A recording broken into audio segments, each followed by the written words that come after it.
হরে কৃষ্ণ। গত ক্লাসে আমরা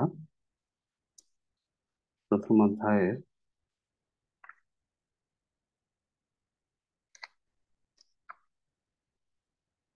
২৬ নম্বর শ্লোক পর্যন্ত আমরা আলোচনা করেছি। আজকে ২৭ নম্বর শ্লোক। অর্জুন মোহিত হয়ে গেছেন। ২৬ নম্বর শ্লোকে আমরা দেখতে পেয়েছি তিনি দুই সেনাদলের মাঝে রথ নিয়ে যেতে বলেছিলেন কৃষ্ণকে। কৃষ্ণ দুই সেনাদলের মাঝে রথ নিয়ে গেছেন এবং তারপর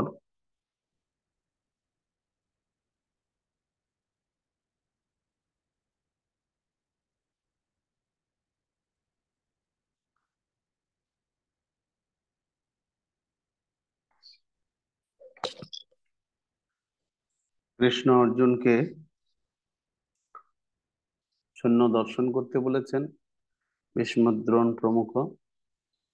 তেনাদেরকে দর্শন করে অর্জুন মোহিত হয়ে গেছে, যা আমরা এখানে দেখতে পাচ্ছি। তিনি শত্রুপক্ষের সৈন্যকে শত্রু বলে মনে না করে তিনি মিত্র বলে মনে করছেন। এখান থেকে প্রমাণিত হচ্ছে যে তিনি মোহিত হয়ে গেছেন। হরে কৃষ্ণ। তো ২৭ নম্বর শ্লোক থেকে আমরা শুরু করছি। ২৭ নম্বর শ্লোকে মোহিত হওয়ার পর অর্জুন কি করলেন, যুদ্ধ করবেন না বলে উনি স্থির করলেন। আমাদের সোমবার দিন ক্লাস হয়েছিল, ঠিক আছে। নেটের ডিস্টার্ব ছিল মাঝখানে, তারপরে ক্লাস হয়েছিল, সেই ক্লাসটা আপনাদেরকে দেওয়া হয়নি। আমরা ২৬ নম্বর শ্লোক পর্যন্ত ক্লাস করেছিলাম। তো ২৭ থেকে আজকে শুরু।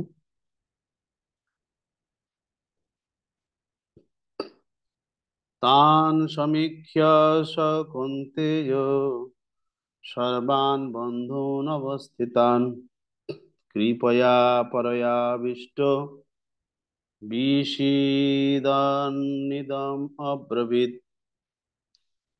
যখন কুন্তিপুত্র অর্জুন সকল রকমের বন্ধু ও আত্মীয় স্বজনদের যুদ্ধক্ষেত্রে অবস্থিত দেখলেন, তখন তিনি অত্যন্ত কৃপাবিষ্ট হয়ে বিষণ্ণ হয়ে বললেন। তো অর্জুন কৃপাবিষ্ট হয়ে বিষণ্ণ হয়ে বলছেন। তো আমরা আহ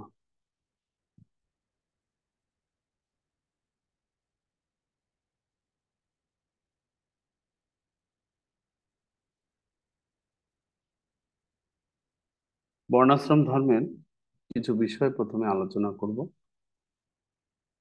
বর্ণাশ্রম ধর্ম, চারটি বর্ণ, চারটা আশ্রম। চারটি বর্ণ হলো ব্রাহ্মণ, ক্ষত্রিয়, বৈশ্য, শূদ্র।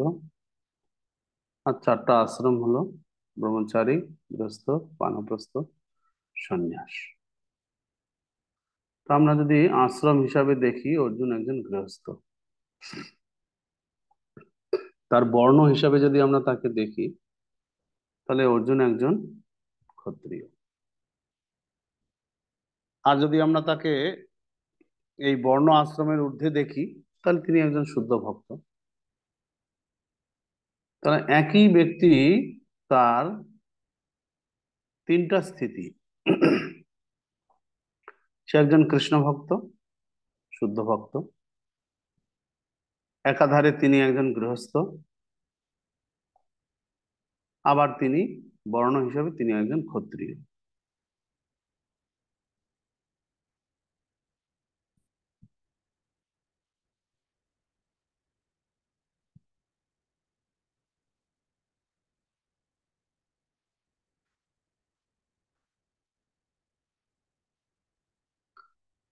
ওকে।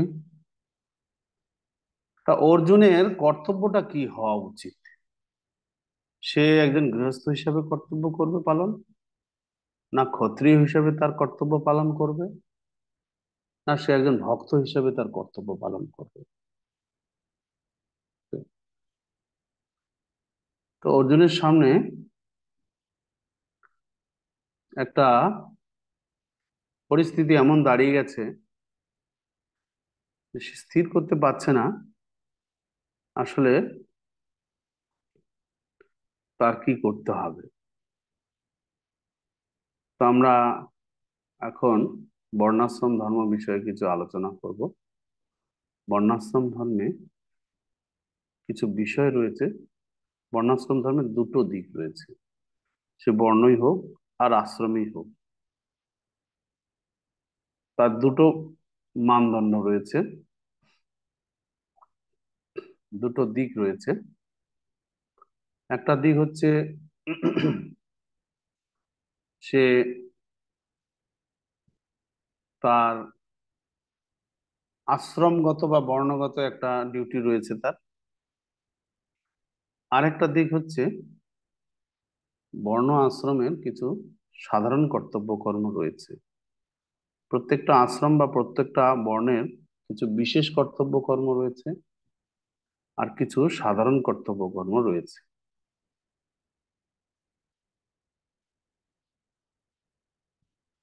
কিছু বিশেষ কর্তব্য কর্ম, কিছু সাধারণ কর্তব্য কর্ম। তো আমরা এখন সেগুলো ধারাবাহিকভাবে আলোচনা করব। তো প্রথমত শ্রীমদ্ ভাগবত থেকে আমরা বিষয়টা আলোচনা করার চেষ্টা করছি।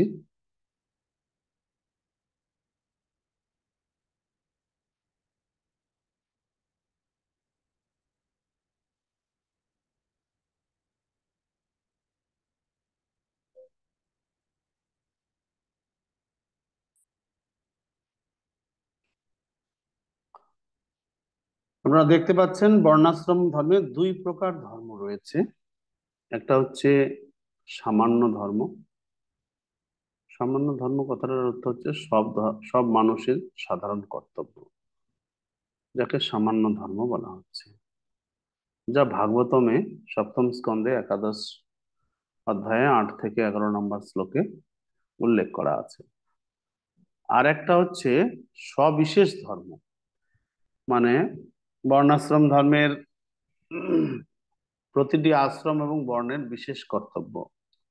এটাও সপ্তম স্কন্ধের 11 অধ্যায়ে 32 থেকে 35 এই শ্লোকগুলিতে আলোচনা করা হয়েছে। তো এই সামান্য ধর্ম এবং সবিশেষ ধর্ম দুটোকেই একত্রে স্বধর্ম বলা হয়। ঠিক আছে, তো আমরা এটা এই কারণে আলোচনা করছি যে কখনো কখনো সবিশেষ ধর্মটাকে সামান্য ধর্ম পালন করতে গিয়ে বাদ দিতে হয়। হুম, আর ওটাই গন্ডগোল হয়ে দাঁড়ায়। তো আমরা শ্লোকগুলো দেখি যে যেখানে বর্ণনা করা হয়েছে যে সামান্য ধর্ম এবং সবিশেষ ধর্ম প্রসঙ্গে যেখানে আলোচনা হয়েছে, তো সামান্য ধর্ম কি আছে আর সবিশেষ ধর্ম কি আছে। একজন ক্ষত্রিয়ের তার সামান্য ধর্ম কি আছে, তার সবিশেষ ধর্ম কি আছে। হুম,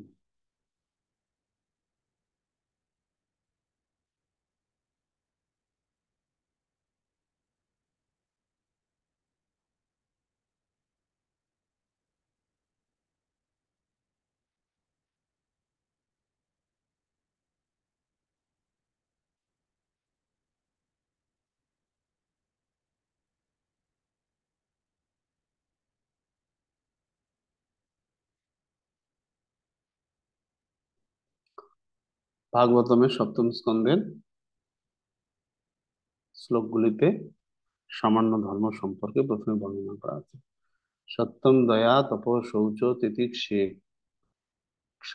সমোদমঃ অহিংসা ব্রহ্মচর্যং চ ত্যাগ সাধ্যায় আর্জবম সন্তোষ সমদ্রিক সেবা গ্রাম্যে হো পরম শনৈ নৃণাম বিপর্যয়েক্ষা মৌনম আত্মবিমর্শনম অন্যাদ দদ্দে সংবিভাগ ভূতেশ্চ যথার্হত তেষাত্ম দেবতা বুদ্ধি সুতরাং নৃষু পাণ্ডব শ্রবণম কীর্তনম চাস্য স্মরণম মহতাম গতে সেব্য সেবেজ্যা নতির্দাস্যম सख्यम आत्मसमर्पणम निर्णामयो परो धर्मम सर्वेषां समुदारित त्रिंश लक्षणवान राजन सर्वात्मा যেন তুষ্যতি।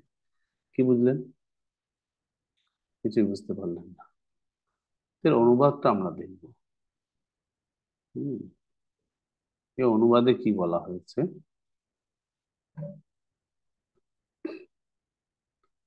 অনুবাদে বলা হচ্ছে সমস্ত মানুষেরই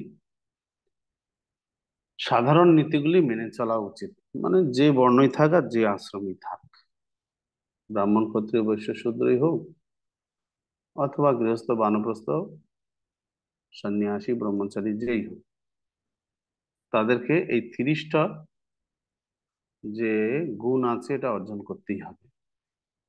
এটাই হচ্ছে বর্ণ আশ্রমের সামান্য ধর্ম। কি সেগুলো? যেমন সত্য, দয়া, তপস্যা, একাদশী প্রভৃতি, তিথিতে উপবাস, শৌচ, দিনে অন্তত দুবার স্নান, সহনশীলতা, ভালো মন্দের বিচার, মন সংযম, ইন্দ্রিয় সংযম, অহিংসা, ব্রহ্মচর্য, দান, শাস্ত্র অধ্যয়ন, সরলতা, সন্তোষ, সাধু সেবা, অনাবশ্যক কার্য থেকে ধীরে ধীরে অবসর গ্রহণ, মানব সমাজের অনাবশ্যক কার্যকলাপের সার্থকতা নিরর্থকতা দর্শন, মৌন এবং গম্ভীর হয়ে বৃথা আলাপ পরিত্যাগ, জীব তার স্বরূপে, দেহ না আত্মা তার বিচার, সমস্ত জীবকে মানুষ এবং পশু উভয়কেই সমভাবে খাদ্য বিতরণ, প্রতিটি আত্মাকে বিশেষ করে মনুষ্য রূপে ভগবানের অংশরূপে দর্শন, সাধুদের আশ্রয়, পরমেশ্বর ভগবানের কার্যকলাপ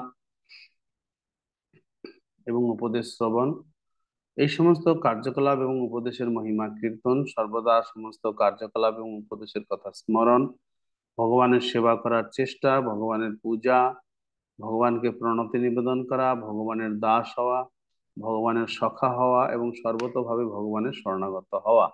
হে মহারাজ যুধিষ্ঠির, এই 30টি গুণ অর্জন করা মানুষের সন্তুষ্টি বিধান। 30টি গুণ অর্জন করা মানুষের অবশ্য কর্তব্য। কেবল এই গুণগুলি অর্জন করার ফলেই পরমেশ্বর ভগবানের সন্তুষ্টি বিধান করা যায়। এই যে শ্লোকগুলিতে, 5খানা শ্লোকে 30টা গুণের কথা বলা হলো, এটা হচ্ছে সামান্য ধর্ম। অর্থাৎ বর্ণ আশ্রম নির্বিশেষে সবাইকে এই গুণগুলো অর্জন করতে হবে। এটা হচ্ছে জেনারেল জেনারেল ডিউটি। প্রত্যেকটা বর্ণ, প্রত্যেকটা আশ্রমের জেনারেল ডিউটি, মানে সাধারণ কর্তব্য, এই 30টা তাদের করতে হবে। স্পেসিফিক ডিউটি আছে। স্পেসিফিক ডিউটি মানে প্রত্যেকটা বর্ণ, প্রত্যেকটা আশ্রমের আলাদা আলাদা কর্তব্য কর্ম আছে। যেমন এখানে ধরুন, যারা অবিচ্ছিন্ন রূপে বৈদিক মন্ত্রের দ্বারা সম্পাদিত গর্ভাধান ও অন্যান্য সংস্কারের দ্বারা শুদ্ধ হয়েছেন এবং ব্রহ্মা যাদের অনুমোদন করেছেন তারা দ্বিজ।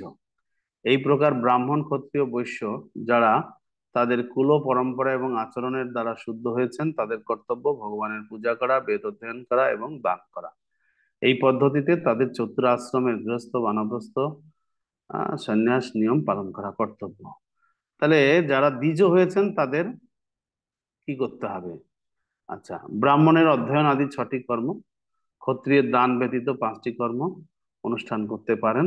রাজা অথবা ক্ষত্রিয় ব্রাহ্মণদের উপর কর ধার্য করতে পারেন না। আহ রাজা ক্ষত্রিয় অথবা রাজা অথবা ক্ষত্রিয় ব্রাহ্মণদের উপর কর ধার্য করতে পারেন না, কিন্তু তারা প্রজাদের উপর ন্যূনতম কর, শুল্ক, দণ্ড ধার্য করে তাদের জীবিকা নির্বাহ করতে পারে।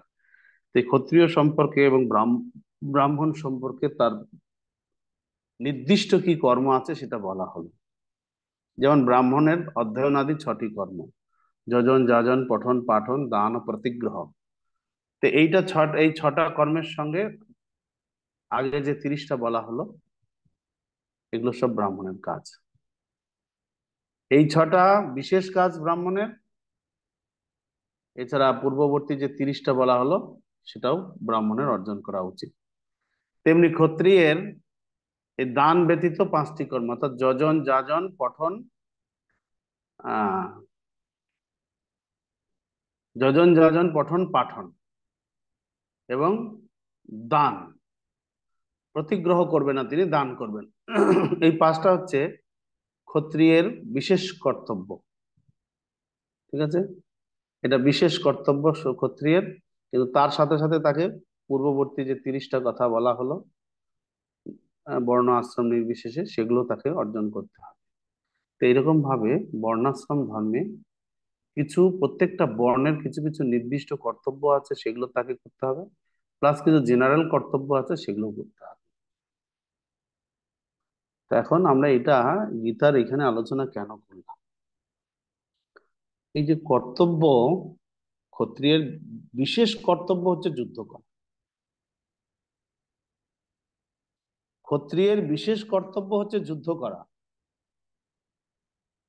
যদিও বর্ণ আশ্রম নির্বিশেষে সকলেরই কর্তব্য করুণাপরায়ণ হওয়া অন্য জীবেদের প্রতি, এটা জেনারেল কর্তব্য, সকল সকল বর্ণ সকল আশ্রমের একটা সর্বসাধারণ কর্তব্য হচ্ছে মানুষের প্রতি করুণাপরায়ণ হওয়া। ঠিক আছে, কিন্তু ক্ষত্রিয় হিসাবে অর্জুনের একটা বিশেষ দায়িত্ব রয়েছে, সেটা যুদ্ধ করা। মানে ক্ষত্রিয় অর্জুন কি করছেন, তার বিশেষ দায়িত্বটা করবেন না বলে ঠিক করেছেন, যুদ্ধ তিনি করবেন না।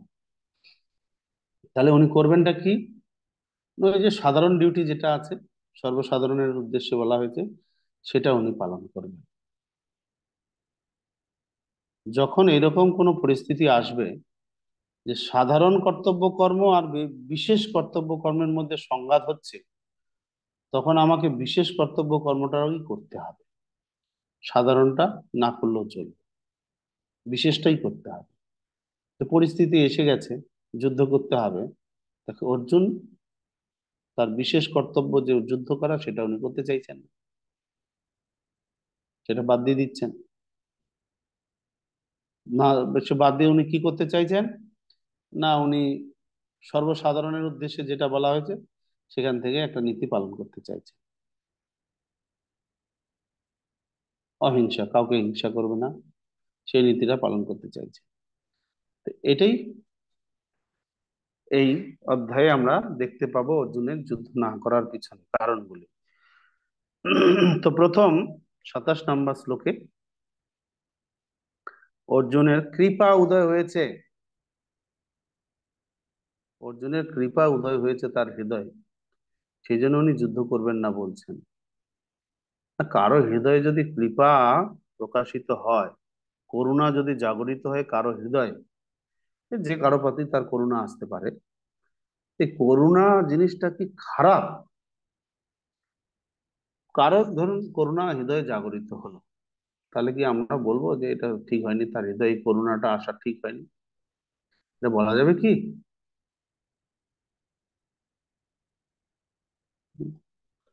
এটা কি আমরা বলতে পারি যে না না না, এই করুণাটা কেন এলো তার হৃদয়ে, করুণা আসা ঠিক হয়নি? এটা কি বলা উচিত হবে?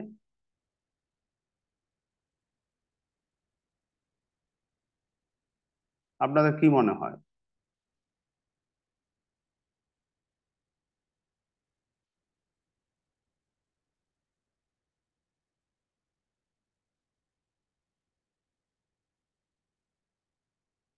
ইয়েস।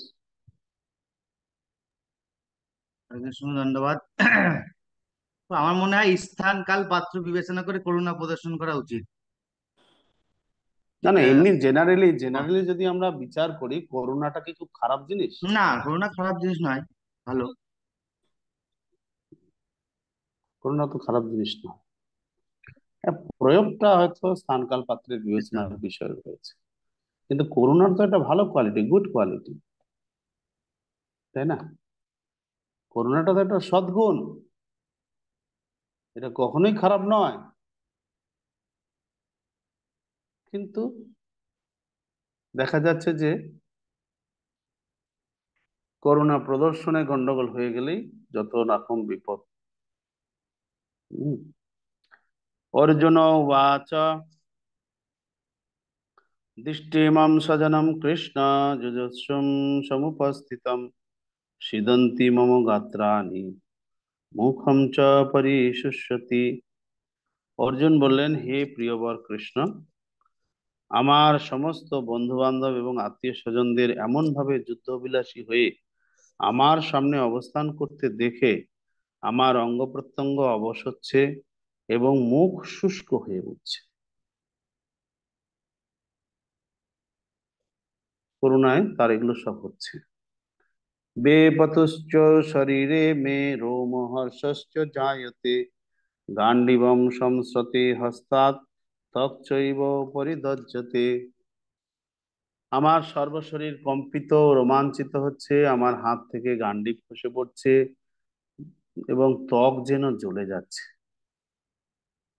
ন চ শক্নোমি অবস্থাতুম ভ্রমতীব চ মে মনঃ, নিমিত্তানি চ পশ্যামি বিপরীতানি কেশব।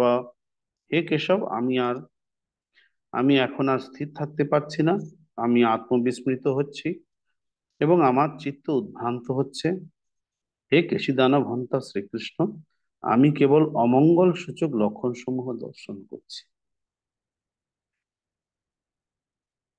তো অর্জুনের এই যে শারীরিক লক্ষণ সমূহ কি কারণে হলো, আপনারা বিচার করুন।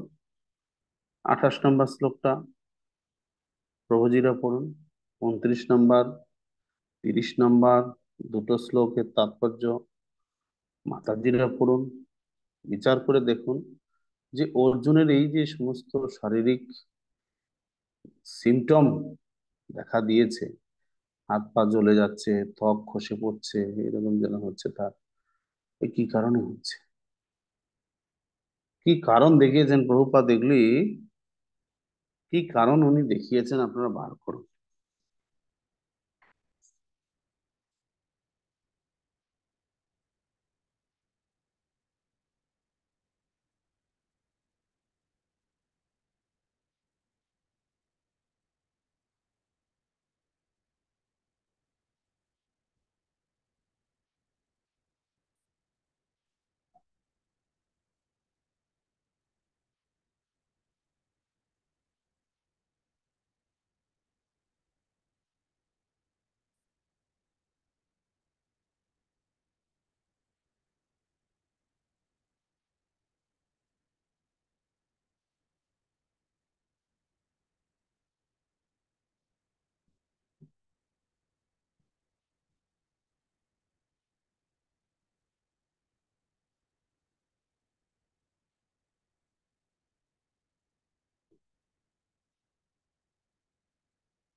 কে?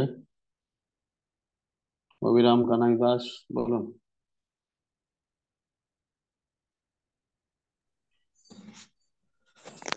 দণ্ডবত প্রণাম প্রভু। প্রভু, এখানে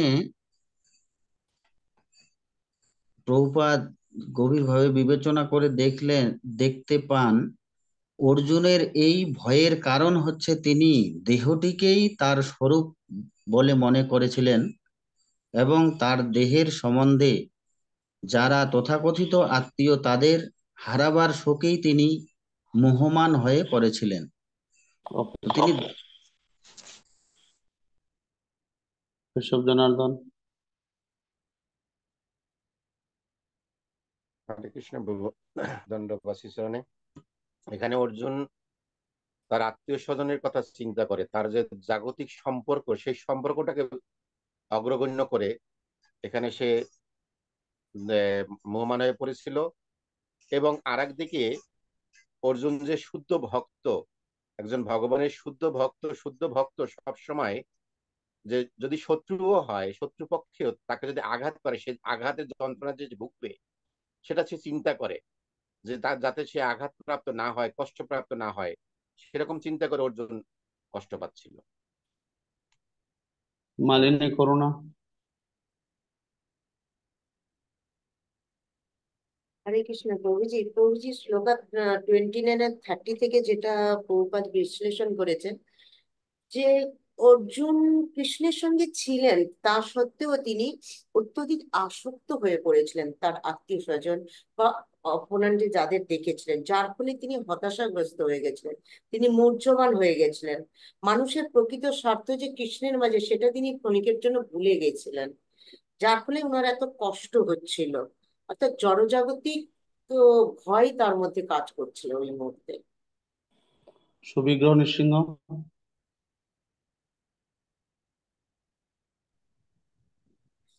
ধন্যবাদ প্রণাম প্রভু। এখানে প্রভুপাদ যেটা বোঝাতে চেয়েছেন আমাদেরকে, যে একজন ভগবত ভক্ত, অর্জুন যেহেতু ছিলেন একজন ভগবানের ভক্ত, তাই একজন ভক্তের মধ্যে সবকটি মহৎ গুণই বর্তমান থাকে এবং তার মধ্যে দয়া করুণা সমস্ত গুণই বর্তমান থাকে।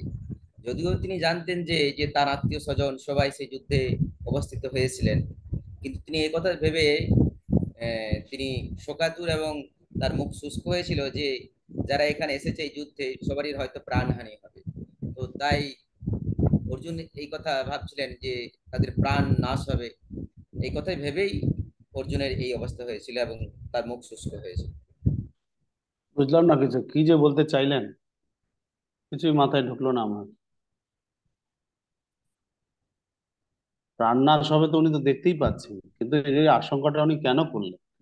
এই যে উনার ভিতরে যেটা তাদের প্রতি, তাদের প্রাণনাশের আশঙ্কা করে যে ওনার যে একটা সহানুভূতি এসছে কেন?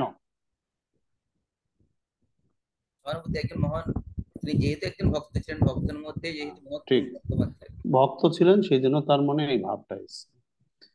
কারণ যেহেতু ভক্ত নয়, ওদের কয় দুর্যোধনের মনে তো এরকম ভাব আসেনি, এসছে?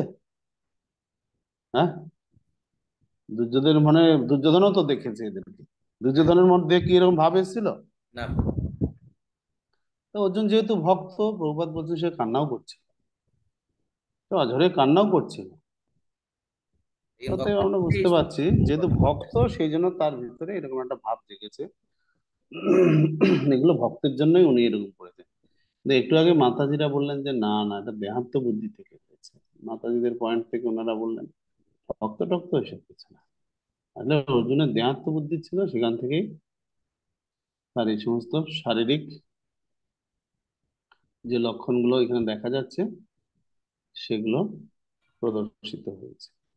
মানে কোনটা ঠিক মানবো আমি, ভক্ত জন্য অর্জুনের মনে এই ভাবটা এসছে, নাকি তার আহ দেহাত্ম বুদ্ধি থেকে তার এই ভাবটা এসছে? কারণ দুটো কথাই তো প্রভুপাদই বলছে। অর্জুনের এই যে শারীরিক লক্ষণগুলো দেখা গেছে, ত্বক জ্বলে যাচ্ছে, শরীর কাঁপছে, গান্ডিব খসে পড়ছে হাত থেকে, তারপরে আবার বলা হচ্ছে যে মুখ শুকিয়ে যাচ্ছে, হাত পা অবশ হয়ে যাচ্ছে, হুম, দুটোই প্রভুপাদ বলেছেন, কোনটা ঠিক? দুটোই প্রভুপাদের কথা। প্রভুপাদ একটা শ্লোকে বলছেন না, ভক্ত তো সেই জন্য এরকম হয়েছে তার, অন্যের দুঃখ দেখে, বৈষ্ণব মানে অন্যের দুঃখে দুঃখী, তাই এরা সব মারা যাবে সেই চিন্তা করে তার এরকম হয়েছে। কিন্তু পরের শ্লোকে আবার বলছে যে না, অর্জুন দেহাত্ম বুদ্ধিতে অত্যন্ত আচ্ছন্ন ছিল, তাই সেই থেকেই তার ভয় এসছে, সেই ভয় থেকেই তার এই রকম অবস্থা শুরু হয়েছে। তো আমরা কোনটাকে ঠিক বলে মনে করবো? প্রভুপাদের কোন কথাটা ঠিক, কোন যুক্তিটা? এখন যদি ধরুন প্রশ্ন আসে আপনাদের পরীক্ষায়, যদি প্রশ্ন আসে যে অর্জুনের এই লক্ষণগুলো কেন দেখা দিয়েছে, আপনি কোনটা উত্তর দেবেন? কোন উত্তরটা দেবেন? কোন উত্তরটা দিলে উত্তর ঠিক হবে? যদি বলেন না দুটোই ঠিক, কি করে দুটো ঠিক? দুটো একটা প্রশ্নের তো তার দুরকম উত্তর হতে পারে না।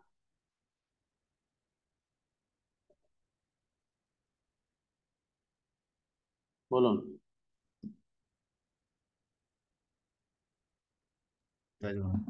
হরে কৃষ্ণ, ধন্যবাদ।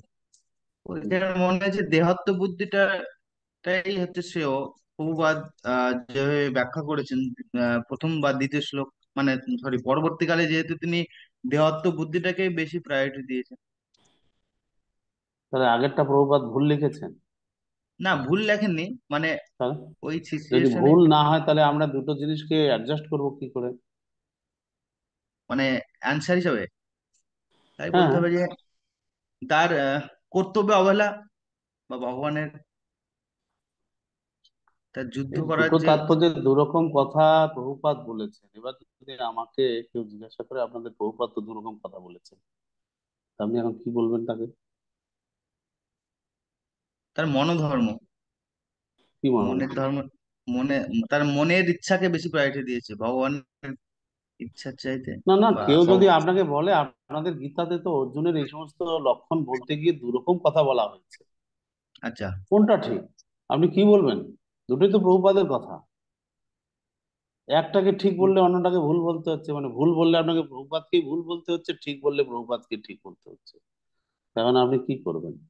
কোন দিকটায় এই বিষয়ে, এই যে এই ধরনের বিরোধমূলক কথা প্রভুপাদ বলেছেন, দুটো পরপর দুটো তাৎপর্য, এটা যদি অন্য কোথাও বলতেন তাহলে একটা চিন্তা হতো যে আগে মানুষ অত পড়ে নাকি, মানুষকে অত পড়াশোনা করে যে এত সব প্রশ্ন করবে? এটা তো ধারাবাহিক ভাবে পড়লে তো সঙ্গে সঙ্গে তার চোখে মনে দাগ কাটবে। আরে আগের শ্লোকের তাৎপর্য বলছেন অর্জুন শুদ্ধ ভক্ত, তাই তার এগুলি লক্ষণ দেখা দিয়েছে, আর তারপরের শ্লোকটাতেই বলছে যে না না না না না, তার জাগতিক ভয় থেকে এগুলো হচ্ছে। তো কোনটা ঠিক? এই দুটো কথা যদি আমরা বলি না দুটোই ঠিক, দুটোই ঠিক হলে আপনি বুঝাবেন কি করে দুটো ঠিক? আর দুটোই ঠিক যদি বলেন বোঝাবেন কি করে? একটা হচ্ছে তার চিন্তা করুন। সর্বলীলাময় মাধব। লেগেছিল। ছিল প্রভুপাদ বলেছেন মানে এটা কখনোই ভুল হতে পারে না। হুম। উনি ঠিকই বলেছেন। কারণ প্রথমটায় আমরা 28 নম্বর থেকে বুঝতে পারি যে উনি শুদ্ধ ভক্ত ছিলেন, তাই ওনার করুণা বা সহানুভূতি গুণটি ছিল। আর দ্বিতীয়ত যেটা 29-30 থেকে বোঝা যায়, কারণ ভগবান স্বয়ং ঋষিকেশ, যেহেতু ইন্দ্রিয়, অর্জুনের ইন্দ্রিয়গুলো ভগবানের দ্বারাই পরিচালিত হচ্ছিল, আর ভগবান এখানে চাইছিলেন যে উনি এইরকম একটা এতে পড়ুক। আসলে অর্জুনের যথাযথ এইভাবে করলে হয়তো বেটার হতো, এটা আমার মন্তব্য। উনি আসলে ওনার শুদ্ধ ভক্তের এটা দেহত্ব বুদ্ধিটা আর কি লাগিয়েছে, যেটা ওরা উন্নত ভাবে লাগালে হয়তো আর একটু বেটার হতো, মানে আত্মাতে। এটাই ফল্ট পাচ্ছি। ফল্ট পান অসুবিধা নাই, কিন্তু আমার প্রশ্নটা হচ্ছে যে আপনি স্টেজ মেকআপ দেবেন কি করে?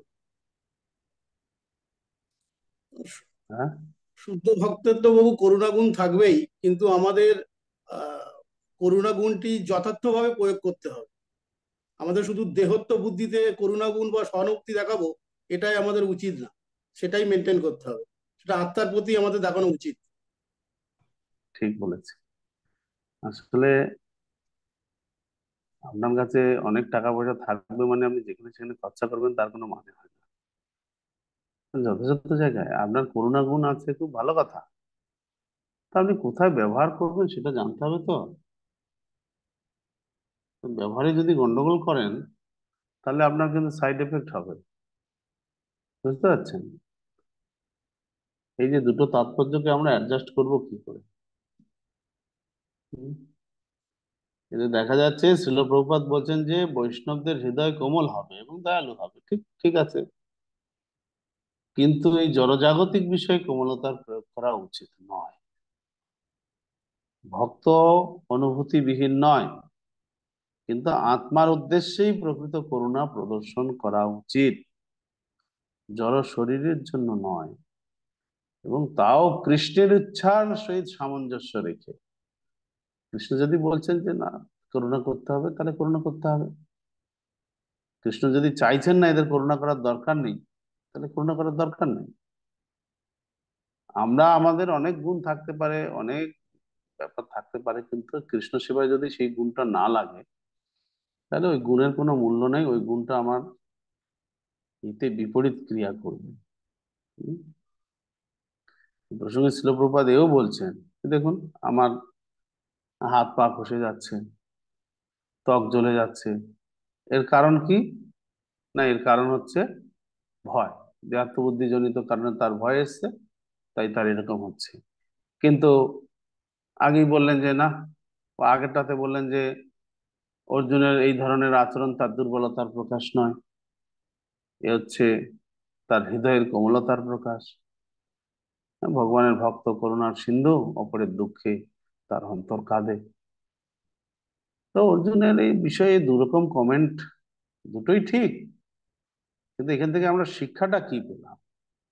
অর্জুন তার হৃদয়ের কোমলতাটা আত্মার প্রতি দেখালে ঠিক ছিল, তা না দেখিয়ে উনি শরীরের প্রতি দেখিয়েছেন, তাই তার যাবতীয় এই সমস্যাগুলি দেখা দিয়েছে। শিল প্রভুপাদ এই প্রসঙ্গে বলছেন কৃপয়া পরয়া he became he becomes overwhelmed with compassion। মানে অর্জুন করুণায় একেবারে সম্পৃক্ত হয়ে পড়ে গেছে, আপ্লুত হয়ে গেছেন করুণায়, ভেরি মরসলি, এবং তার ফলে সে এত শোকাহত হয়েছেন, ও Krishna, I will have to fight with them, I will have to fight with them, I will have to kill them. এ কৃষ্ণ, আমাকে তাদের সঙ্গে যুদ্ধ করতে হবে, আমাকে তাদেরকে হত্যা করতে হবে। Why this consciousness came? অর্জুনের এই ধরনের চেতনা কেন এলো? The other side also Duryodhana, why he did not think in that way? আচ্ছা, বিপক্ষে তো দুর্যোধন রয়েছে, কই দুর্যোধন তো সেরকম চিন্তা করছে না। Why Arjun is thinking? তাহলে অর্জুন কেন চিন্তা করছেন? অর্জুন এইভাবে কেন চিন্তা করছেন? Because he is devotee. তার কারণ হচ্ছে অর্জুন হচ্ছেন ভক্ত। That is the difference. এটাই হচ্ছে একজন ভক্ত আর এবং একজন অভক্তের তফাৎ। Devotee things like that. একজন ভক্ত এরকম ভাবেই চিন্তা করেন। A devotee does not like to kill anyone, even an ant.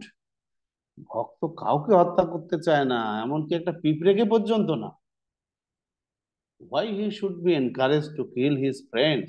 তাহলে তাকে তার আত্মীয় স্বজনদেরকে হত্যা করতে কেন উজ্জীবিত করা হচ্ছে, কেন অনুপ্রাণিত করা হচ্ছে? A devotee is like that. ভক্তরা এরকমই হয়, এরকম মানে বড় দুঃখী দুঃখী। So many atrocities were done to him. কত রকমের তাদেরকে বিপদে ফেলা হয়েছিল বলুন। Still, when the question of killing came, he was not very happy. তথাপি যখন এই হত্যার প্রসঙ্গ এসে গেল, অর্জুন সুখী হয়নি। নো, না, দিস ইজ বৈষ্ণব। এটাই হচ্ছে বৈষ্ণব। দিস ইজ বৈষ্ণব, এই হচ্ছে বৈষ্ণব। He is ready to excuse even an greatest enemy. বৈষ্ণব তার চরম শত্রুকে পর্যন্ত ক্ষমা করে দিতে প্রস্তুত থাকে। তো বৈষ্ণবের অনেক গুণাবলী রয়েছে, কিন্তু সেই বৈষ্ণব গুণাবলীটার যদি প্রয়োগ ভুল জায়গায় হয় তাহলে কিন্তু সাইড এফেক্ট দেখা দেবে, যেটা আমরা এখানে দেখতে পাচ্ছি। যে অর্জুন যেহেতু তার এই সদ্গুণাবলী করুণাটা দেহের প্রতি করেছেন, আত্মার প্রতি না করে, তাই তাকে এই ভোগান্তিতে পড়তে হয়েছে। তার এরকম নানা প্রকার জ্বালা যন্ত্রণা শুরু হয়েছে। এখান থেকে আমরা কি শিখলাম বলুন দেখি? এই যে অর্জুন তার সদ্গুণটা ঠিক জায়গায় ব্যবহার করেনি, তার জন্য তার এত সাইড এফেক্ট।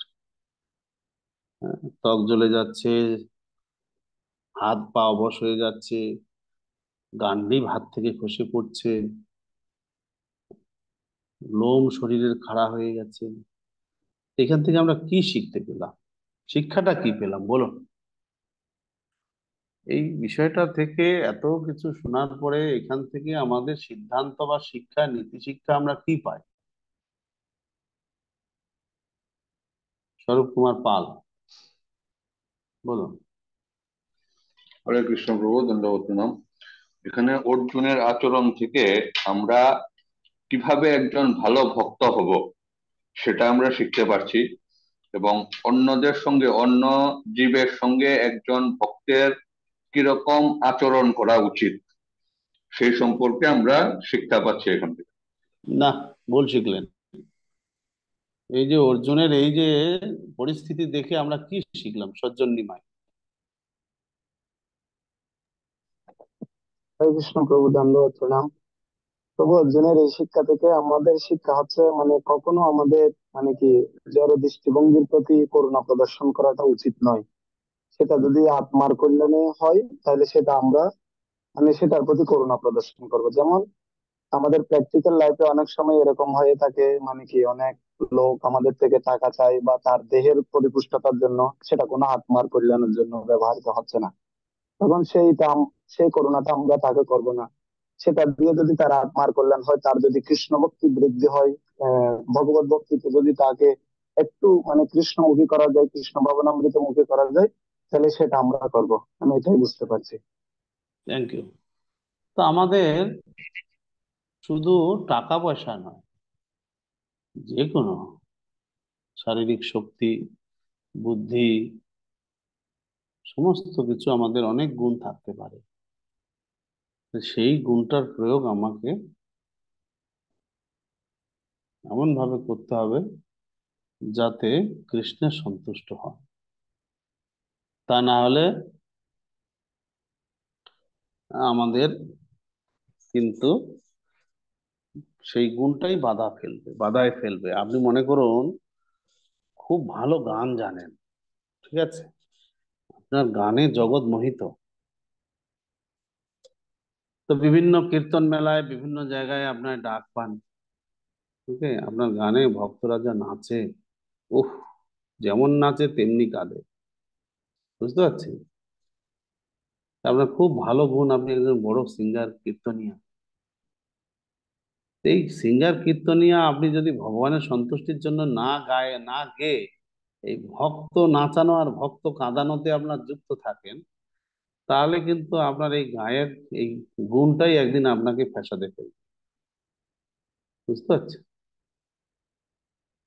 আপনার এই গুণটাই আপনাকে, আপনি অত বড় একজন সিঙ্গার, তো আপনার আধ্যাত্মিক জীবন নিয়ে টানাটানিতে পড়ে যাবেন, কারণ আপনি আপনার এই গুণটা কৃষ্ণ সেবায় ব্যবহার করেননি। আপনি ওই যে লোক হাসানো, লোক কাঁদানো, এটাতে ব্যবহার করেছেন। তো আমাদের অনেক সদ্গুণ থাকতে পারে। আপনি ভালো রান্না করতে পারেন, আপনি মনে করুন ভালো রান্না করতে পারেন, তো কৃষ্ণের জন্য যদি না করেন, ওই রান্না ভালো রাঁধুনি হিসাবে আপনি ফেঁসে যাবেন, কর্মবন্ধনে জড়িয়ে যাবেন, আপনার কর্মবন্ধন থেকে মুক্তি ঘটবে না। তা আমাদের এরকম বহু সদ্গুণ থাকতে পারে। কৃষ্ণ সেবায় যদি সেই সদ্গুণটা না লাগে, কৃষ্ণের সন্তুষ্টি বিধানের জন্য যদি না ব্যবহার করি, তাহলে ওই গুণটাই আমাকে বিপদে ফেলবে। এটাই আমরা অর্জুনের কাছ থেকে শিখছি, এটাই শিখছি।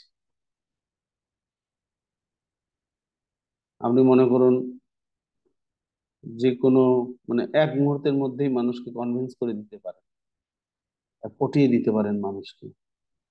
মানুষ আপনার একবারে কথায় মোহিত হয়ে যেতে পারে। এটা যদি আপনি কৃষ্ণ সেবায় না লাগান, এই গুণটা কৃষ্ণ কথা প্রচারের জন্য ব্যবহার না করেন, তাহলে এইটাই আপনাকে বিপদে ফেলবে। এই এই যে মানুষকে পটানো গুণটাই আপনাকে বিপদে ফেলবে। কিরকম বিপদে ফেলবে? মানুষকে পটিয়ে তাদের অর্থ করি বিভিন্ন রকমের আহ মান সম্মান নিয়ে আপনি ছেলে খেলা করবেন, লাস্টে বিপদে পড়বেন আপনি। পুলিশ কেস হবে, থানায় ঢোকাবে, লকআপে, জেলে যাবেন। কত জায়গায় আমরা দেখেছি। এত মধুমাখা মুখে, এত মিষ্টি, মানুষ তার কথায় এত মোহিত হয়ে যায়, পাড়ায় পাড়ায় টাকা তুলে, ব্যাস লাস্টে সবাই বলছে আরে আমাকে এত টাকা চিটিং করেছে, আমাকে অত টাকা চিটিং করেছে, এই সেই, খোঁজ খোঁজ খোঁজ, তার আর পাত্তা নাই। লোকে ছি ছি ছি ছি বলছে, ওরে বাবা এত মুখে মধুর ভাষা, আর লাস্টে এই করলো। দেখুন, ভালো গুণ অনেকেরই থাকতে পারে, একাধিক ভালো গুণ থাকতে পারে। সেই ভালো গুণটা যদি কৃষ্ণ সেবায় ব্যবহার না করে, ওই গুণটাই আপনাকে বিপদে ফেলবে। এটাই আমরা এখান থেকে শিখছি।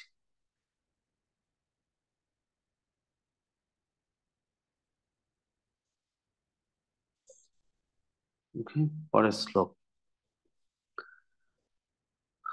তা এই প্রথম কারণ অর্জুনের যুদ্ধ না করার, সেটা হচ্ছে যে আমার করুণা এসেছে, আমি আর যুদ্ধ করব না। 31 নম্বর শ্লোক। ন চ শ্রেয় অনুপশ্যামি হত্যা স্বজনমা হবে, ন কাঙ্ক্ষে বিজয়ং কৃষ্ণ, ন চ রাজ্যম সুখানি চ। হে কৃষ্ণ, যুদ্ধে আত্মীয় স্বজনদের নিধন করা শ্রেয়স্কর দেখছি না। আমি যুদ্ধে জয়লাভ চাই না এবং রাজ্য সুখ ভোগও কামনা করি না। শ্রেয় প্রেয় বিচার করছেন। হম আমার এতে মনে হচ্ছে আমার ভালো হবে না, আমার শ্রেয় হবে না, তাই আমি আমি চাইছি যে এটা যুদ্ধ আমি করব না।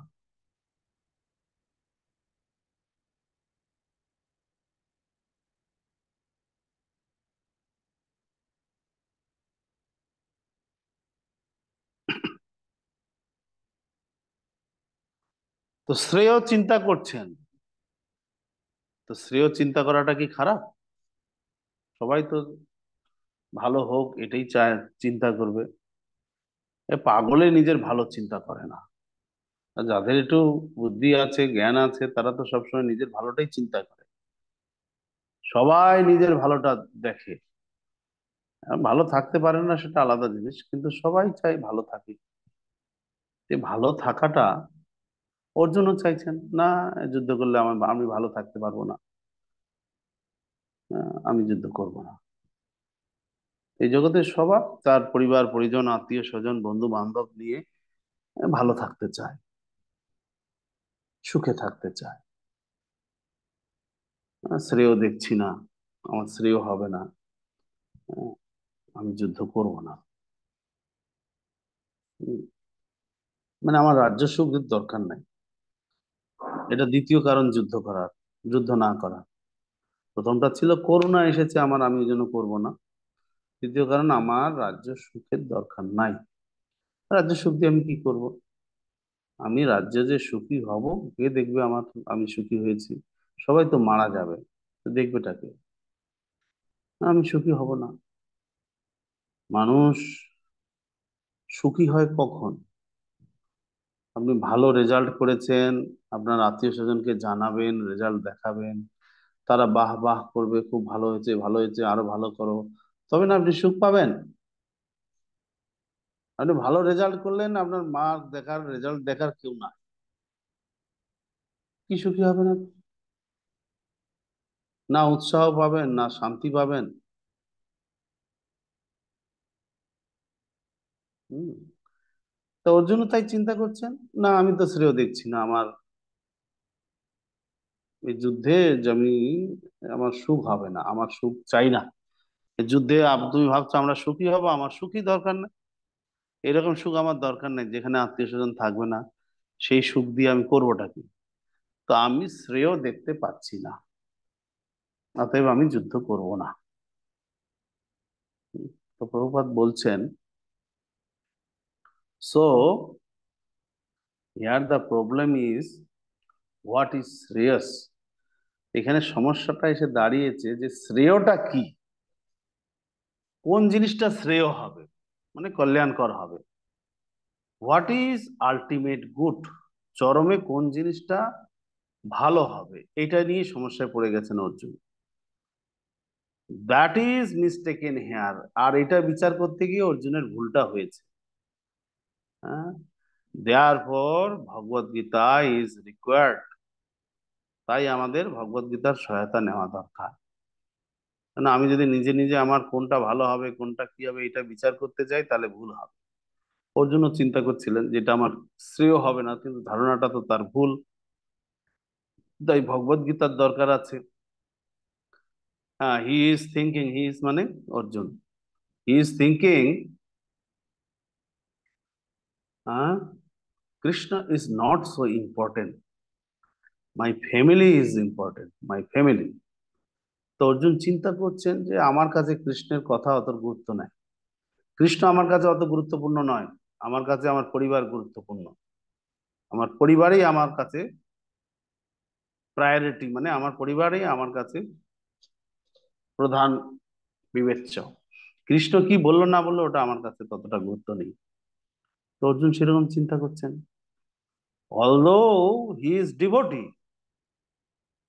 যদিও অর্জুন একজন ভক্ত, কিন্তু তার চিন্তাটা দেখুন, সে তার ফ্যামিলিকে নিয়ে চিন্তা করছে, কৃষ্ণের কি চায় না চায় সেটার প্রতি তার কোনো গুরুত্ব নেই। দেয়ার ফর কনিষ্ঠ অধিকারী in the lower stage of devotee, in the lower stage of devotion, one may be interested in Krishna consciousness, but his real interest is how to improve this material life. তাই অর্জুনকে আমরা বলতে পারি সে কনিষ্ঠ অধিকারী, অর্থাৎ ভক্তির কনিষ্ঠ স্তরে সে রয়েছে। যখন কেউ এই ভক্তির কনিষ্ঠ স্তরে থাকে এবং কৃষ্ণ ভাবনায় যুক্ত হয়, তখন কিন্তু তার প্রকৃত উদ্দেশ্যটা থাকে যে কিভাবে তার জাগতিক জীবনটাকে উন্নত করবে। কৃষ্ণ বা গুরু কি চাইছেন না চাইছেন সেদিকে তার কোনো ভ্রুক্ষেপ নাই, তার উদ্দেশ্য হচ্ছে যে আমার জাগতিক সুখ সুবিধাগুলি কিভাবে আরো আমি উন্নত করব। এই ধরনের ভক্তকে বলা হচ্ছে কনিষ্ঠ অধিকারী। অর্জুন কনিষ্ঠ অধিকারীর ভূমিকা অভিনয় করছেন। অর্জুন শুদ্ধ ভক্ত আমরা এর আগে দেখলাম, কিন্তু এখন আমরা দেখতে পাচ্ছি সে তো কনিষ্ঠ অধিকারীর মতো কাজ করছেন। সে বলছে না আমার পরিবারের জন্য এটা কল্যাণ হবে না, যুদ্ধ করলে আমার পরিবারের জন্য এটা ক্ষতিকর, আমি করতে পারবো না যুদ্ধ। ভক্ত হয়েও কৃষ্ণের ইচ্ছাকে সে প্রাধান্য দিচ্ছে না, তার কাছে তার পরিবার গুরুত্বপূর্ণ, তার আত্মীয় স্বজন গুরুত্বপূর্ণ। সেই জন্য অর্জুন হচ্ছেন কনিষ্ঠ অধিকার।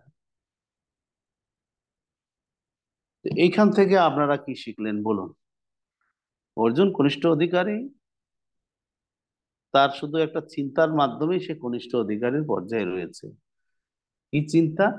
না, তার ফ্যামিলির স্বার্থটাকে সে বড় করে দেখছে কৃষ্ণের স্বার্থের তুলনায়, তাই তাকে কনিষ্ঠ অধিকারী বলা হচ্ছে। এখান থেকে আপনি কি শিখলেন? আপনার শিক্ষণীয় বিষয়টা এখানে কি দাঁড়ালো?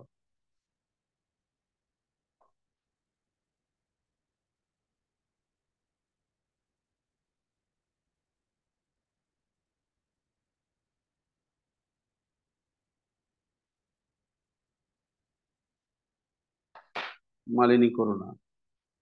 হরে কৃষ্ণ প্রভুজি, এখান থেকে এটাই শিখছি যে জীবনে যেই পরিস্থিতি আসুক না কেন, কৃষ্ণের ইচ্ছাটাকেই গুরুত্ব দেওয়া উচিত আমাদের। অ্যাটলিস্ট মানসিকতা তাই থাকা উচিত। সুমিত্রা শ্রীরাম। হরে কৃষ্ণ। ধন্যবাদ। আমার তাই মনে হয়েছে মনে হচ্ছে যে অবস্থায় কোনো কিছুর আম, যে পরিস্থিতি হোক না কেন, কৃষ্ণের ইন্দ্র মানে কৃষ্ণের মনোবাঞ্ছাকেই আমাদের প্রায়োরিটি দেওয়া উচিত। আমাদের নিজের স্বার্থ বা নিজের ইন্দ্রিয় তৃপ্তির থেকে কৃষ্ণের ইন্দ্রিয় তৃপ্তিটাই বেশি গুরুত্ব দেওয়া উচিত। ওকে, কৃষ্ণ তো আর আপনাকে বলবে না যে তার কি দরকার না দরকার, আপনি বুঝবেন কি করে? হ্যাঁ, বিজয়জি বলুন। কৃষ্ণ তো আর আপনাকে বলছেন না তার কি চাই না চাই, তা আপনি কৃষ্ণের ইচ্ছাটাকে বুঝবেন কি করে? হরে হরে কৃষ্ণ, ধন্যবাদ প্রভুজি। হুম। হরে কৃষ্ণ, ধন্যবাদ প্রভু। শুনতে পাচ্ছি, এখান বলুন। এখান থেকে আমরা এখান থেকে আমরা এটাই বুঝতে পারছি যে মানে ভগবানের সন্তুষ্ট করার জন্য আমরা যে, যেমন অর্জুন এখানে বলছি, অর্জুন এখানে এই হচ্ছে যে,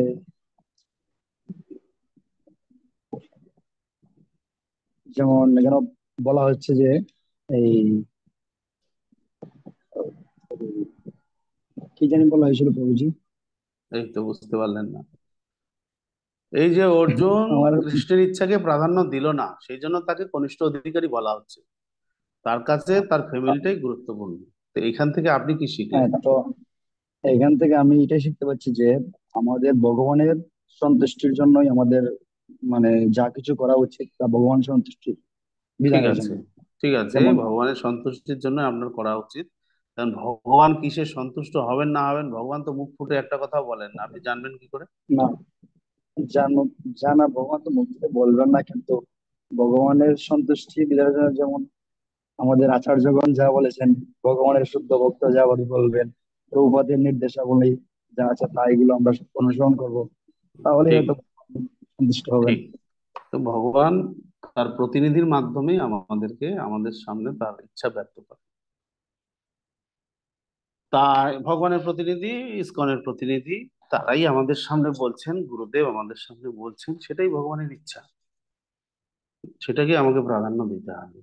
আপনার হয়তো অনেক চাপ থাকতে পারে, কিন্তু যেহেতু বলছেন, যদি চাইছেন, কর্তৃপক্ষ বা শিল প্রভুপাদ এটা চেয়েছেন, তা আপনাকে ওইটাই গুরুত্ব দিতে হবে। তার জন্য হয়তো আপনার ফ্যামিলির অনেক ক্ষতি হতে পারে, কিন্তু তারপরে ওটা করতে হবে।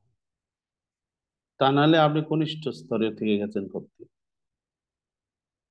আপনি যদি মনে করেন যে না আমি কনিষ্ঠ স্তরের ভক্তিতে থাকবো না, আমাকে উপরে উঠতে হবে, তাহলে আপনার ফ্যামিলির স্বার্থের থেকে কৃষ্ণের স্বার্থটাকে আপনাকে প্রাধান্য দিতে হবে। মনে করুন, কথার কথা বলছি, একটা সম্পত্তি নিয়ে, আপনাদের একটা নিজস্ব সম্পত্তি, সেটা হয়তো আপনার বাবা বা কেউ ইসকনকে মৌখিকভাবে দিয়ে দিয়েছে। তারপরে উনি উইল টুইল করতে পারেননি, যেহেতু উইল করে দেননি আর লিখিত কোনো কাগজ পেপারও নেই, কিন্তু উনি বলেছেন যে আমি এই জমিটা আপনাদেরকে দিলাম। ঠিক আছে, তারপরে হয়তো উনি কোনো কারণে দেহ রেখেছেন। এবার আপনি পারিবারিক সূত্রে সেই সম্পত্তির মালিক, আর ইসকন বলছে এটা তো আপনার বাবা আমাকে দিয়ে গেছে, আমাদেরকে দিয়ে গেছে। মৌখিক ভাবে হলেও উনি তো চেয়েছেন এটা আমাদেরকে দিতে। আপনি বলছেন না, আমি তা মানি না, কি প্রমাণ আছে বাবা দিয়েছেন? এরকম অনেক জায়গায় হয়েছে আমাদের, বহু জায়গায় হয়েছে। ভক্ত পরিবার, বাবা চেয়েছেন, ছেলেরা মানছে না এখন। বুঝতে পারছি? তা এই যে এরকম বহু জায়গায় আছে আমাদের, বিভিন্ন জায়গায় এই বিষয়ে অনেক সম্পত্তি এরকম রয়েছে। শুধু প্রভুপাদের ক্ষেত্রে সময়ের থেকে না, তারপরে অনেক জায়গায় এরকম হয়েছে। আমাদের এই দমদম এয়ারপোর্টের কাছে দুর্গানগর, মানে একটা প্রপার্টি রয়েছে। গুরু মহারাজের শিষ্য ছিলেন উনি। তা উনি গুরু মহারাজকে কথা দিয়েছেন যে আমি এই জমিটা আপনাকে দেব, এখানে আপনি দ্বিতীয় মায়াপুর করুন। ঠিক আছে, তার বদলে গুরুদেব আমাকে একটু বিদেশ ঘোরাবেন। ঠিক আছে, তো গুরু মহারাজ বিদেশ টিদেশ ঘুরিয়েছেন ওনাকে। এবার কি হয়েছে, উনি জমিটা এই রেজিস্ট্রি করব সেই রেজিস্ট্রি করব করতে করতে মারা গেছে, আর জমিটা লিখিতভাবে দেননি। এখন তার ছেলেপেলেরা জমি কিছুতেই দেবে না, কেস চলছে, দীর্ঘদিন ধরে কেস চলছে ইসকনের সঙ্গে। জায়গা তো ইসকন দখল করে বসে আছে, তারা ইসকনকে তুলতেও পারছে না, কেস চলছে। দেখুন, এই যে এরকম পরিস্থিতি হতেই পারে, তো আপনি এখন কোন দলে থাকবেন? পরিবারের স্বার্থ দেখবেন না ইসকনের স্বার্থ দেখবেন? এই পরিস্থিতি অর্জুনের এসছে, এমন মাঝখানে পড়ে গেছে অর্জুন, একদিকে তার পরিবার, একদিকে কৃষ্ণ, সে পড়ে গেছে মাঝে, যে কোন দিকে যাবে। এখন তার কৃষ্ণ সরাসরি আপনার সামনে দাঁড়াবে না, দাঁড়াতে হয়তো ইসকন আপনার পাশে একদিকে দাঁড়াবে, একদিকে ইসকন, একদিকে আপনার ফ্যামিলি। আপনি এবার যাবেন কোন দিকে? ফ্যামিলির লোকজন চাইছে না, আর যে ইসকনকে সম্পত্তিটা দেওয়া হোক, অথচ আপনার পিতা বা মাতা যাই হোক, ওটা ঐকান্তিক ভাবে তার ইচ্ছা ছিল ইসকনকে সব দিয়ে দেবেন বলেছেন, অত লেখাপড়া হয়নি। আর আপনি ছেলে হিসাবে আপনি কি করবেন? এরকম পরিস্থিতি প্র্যাকটিক্যাল বহু জায়গায় রাত রয়েছে। সেই পরিস্থিতিটাই অর্জুনের এখানে এসে দাঁড়িয়েছে, একদিকে কৃষ্ণ, একদিকে তার পরিবার। পরিবার শুধু পরিবার না, এমন সংকট, তাদের মৃত্যু, মৃত্যু হবে তাদের। কৃষ্ণের দিকে যদি যায় অর্জুন, তাহলে এদের মৃত্যু অবধারিত, তাদেরকে মেরেই কৃষ্ণের দিকে যেতে হবে তাকে, নিজের হাতে তাদেরকে মেরে কৃষ্ণের সন্তুষ্টি বিধান করতে হবে। তা শুধু জায়গা জমি হলে তাও না হয় বিচার করা যায়, এটা তো শুধু জায়গা জমির সম্পর্ক নয়, এটা একটা প্রাণের, কতগুলো প্রাণের বিনিময়ে তাকে কৃষ্ণ সেবা করতে হবে। কত বড় সংকটে পড়েছে অর্জুন জানেন? সাধারণ সংকট না, যে আপনার এই মাসের বেতন পাননি, টানাটানি চলছে, কি করে চলবেন, হ্যাঁ এতগুলো ফ্যামিলি, কি করে খাবেন, চাল পাবেন কোথায়, ডাল পাবেন কোথায়, এইরকম কোনো সংকট নয়, এই মহা সংকটে পড়েছে অর্জুন। এই কৃষ্ণ সেবা আত্মীয় স্বজনকে মেরে তাকে করতে হবে, বুঝতে পারছেন? এই কৃষ্ণ চাইছেন ওদেরকে তুমি মারো। কি ধরনের সংকটে পড়েছেন দেখুন তিনি। আপনি পারবেন? কৃষ্ণ যদি এসে বলে আপনার দিদিমাকে মারো, মারো তোমার দিদি, তোমার দিদিমাকে, পারবে? কোনোদিন পারবে না। ওই জন্যই অর্জুন বলছে না না না, আমার সম্ভব না, আমি পারবো না। কৃষ্ণ তোমার পক্ষে আমার দরকার নাই, আমি আমার ফ্যামিলি নিয়েই থাকি, ঠিক আছে? এমনি এমনি না, অর্জুন কৃষ্ণের কথা শুনলেন না এমনি এমনি না, পারিবারিক একটা টান বড় কঠিন, এটা ছাড়ানো খুব কঠিন। যতই ভক্ত হন, পারিবারিক স্নেহ কাটানো অত সোজা না। যতদিন পারিবারিক স্নেহের বন্ধনে আবদ্ধ হয়ে কৃষ্ণের বিরুদ্ধাচরণ করবেন, কৃষ্ণের ইচ্ছাকে পাত্তা দিবেন না, ততদিন আপনি কনিষ্ঠ, কনিষ্ঠ অধিকারীর ভক্ত। ভক্ত হতে পারেন, দীক্ষা নিতে পারেন, কিন্তু কনিষ্ঠ অধিকারী, তাই না? আপনার কাছে আপনার ছেলে মেয়ে, নাতি নাতনি, স্ত্রী পুত্র, এরাই গুরুত্বপূর্ণ। আপনার আর সময় নাই কৃষ্ণ কি বলছেন, গুরুদেব কি বলছেন সেগুলো করা। এই 16 মালা জপ করতে দিন চলে যায়, তারপরে আবার এক্সট্রা সেবা, ও বাবা, পারবো না। যা আছি বাবা এইভাবে কাটাই, দীক্ষা দীক্ষা তো নিয়েছি, ও গুরুদেব বুঝবে। কনিষ্ঠ অধিকারীর ভক্ত,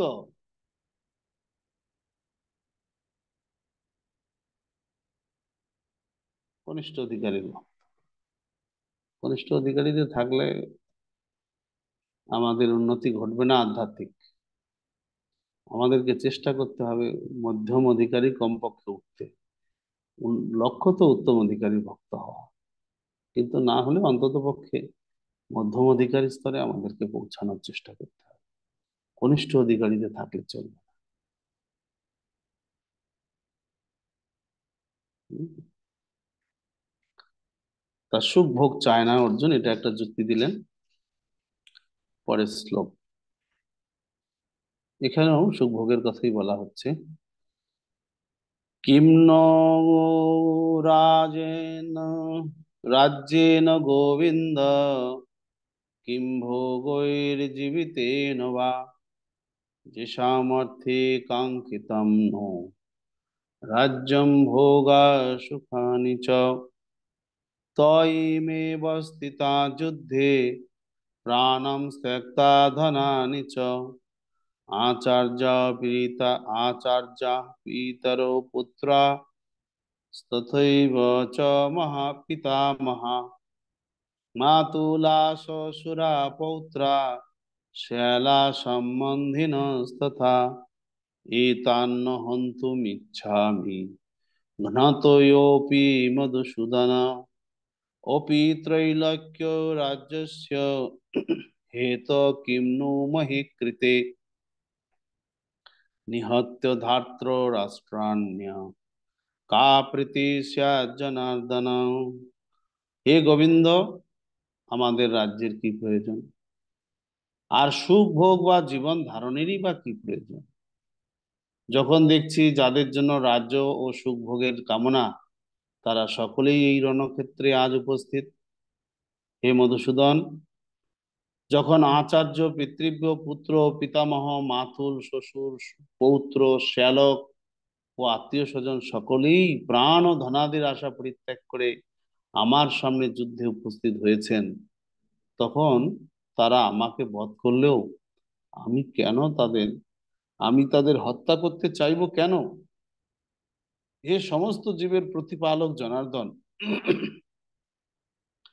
পৃথিবীর তো কথাই নেই, এমনকি সমগ্র ত্রিভুবনের বিনিময়েও আমি যুদ্ধ করতে প্রস্তুত নই। ধৃতরাষ্ট্রের পুত্রদের নিধন করে কি সন্তোষ আমরা লাভ করতে পারবো? দেখুন দেখি অর্জুনের হৃদয়টা দেখুন। আর সেই অর্জুনকে কৃষ্ণ প্ররোচিত করেছেন যুদ্ধে, না তোমাকে করতেই হবে। কিছুতেই যুদ্ধ করতে চাইছেন না অর্জুন, তাকে দিয়ে যুদ্ধটা করিয়েছে। হ্যাঁ, কৃষ্ণকে আপনারা সাধারণ ভাবছেন? এই জন্য তো লোকে কৃষ্ণকে দেখতে পায় না। হ্যাঁ, কৃষ্ণের জন্যই যুদ্ধ হয়েছে। অর্জুন এত সুন্দর একটা মানুষ, কিছুতেই যুদ্ধ করতে চাইছিলেন না, আর তাকে দিয়ে জোর করিয়ে যুদ্ধ করিয়েছে। কৃষ্ণ কাজটা ভালো করেননি। আর আমরা তাৎপর্য শুরু থেকেই তো দেখছি, কৃষ্ণ নিজেই বলছেন যে হ্যাঁ, আমি ধান গাছের আগাছা থেকে, ধান ক্ষেত থেকে আগাছা তুলে ফেলার মতো কৃষ্ণ সারা পৃথিবীর এই আগাছা সদৃশ্য রাজন্য বর্গকে কুরুক্ষেত্রের যুদ্ধে এক জায়গায় করে সব অর্জুনের মাধ্যমে মেরে তাদেরকে উচ্ছেদ করবেন, দিয়ে পৃথিবীর ভার লাঘব করবেন। এটাই কৃষ্ণের ইচ্ছা। তা এখানে কৃষ্ণ নামের অপব্যবহার অর্জুন করেছেন। কৃষ্ণ নামের অপব্যবহার করা, এই জিনিসটা আমরা এখানে দেখতে পাচ্ছি। প্রথমত, অর্জুন কৃষ্ণকে গোবিন্দ নামে সম্বোধন করেছেন। গোবিন্দ, গোবিন্দ মানে কি? গো মানে ইন্দ্রিয় বা গাভী। তো ইন্দ্রিয় বা গাভীকে যিনি আনন্দ দান করেন তিনি হচ্ছেন গোবিন্দ। তা অর্জুন বলতে চাইছেন, হে কৃষ্ণ, হে গোবিন্দ, আমার ইন্দ্রিয়গুলি জ্বলে পুড়ে যাচ্ছে, তোমার নাম যেহেতু গোবিন্দ, তুমি আমার এই ইন্দ্রিয়গুলিকে শান্ত করো।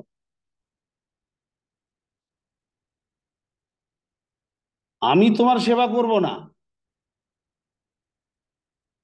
তোমার এই কথা শুনে আমার এই সৈন্য দেখতে বলেছো, সেই দেখেই আমার জ্বালা পড়া শুরু হয়েছে। কারণ তুমি এটা ঠিক করো, তুমি যেহেতু গোবিন্দ, আমার ইন্দ্রিয়গুলিকে ঠিক করো। এই যে আমার হাত জ্বলছে, এটা ঠিক করে দাও, আমি তোমার সেবা করবো না।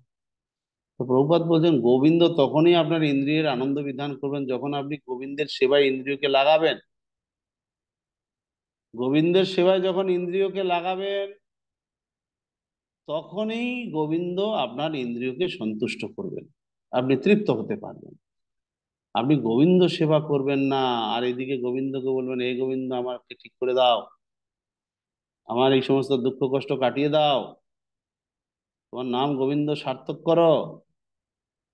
কিন্তু গোবিন্দ নামের অপব্যবহার করা, তো ভগবানের নাম বা শাস্ত্রের অপব্যবহার কারা করতে পারে?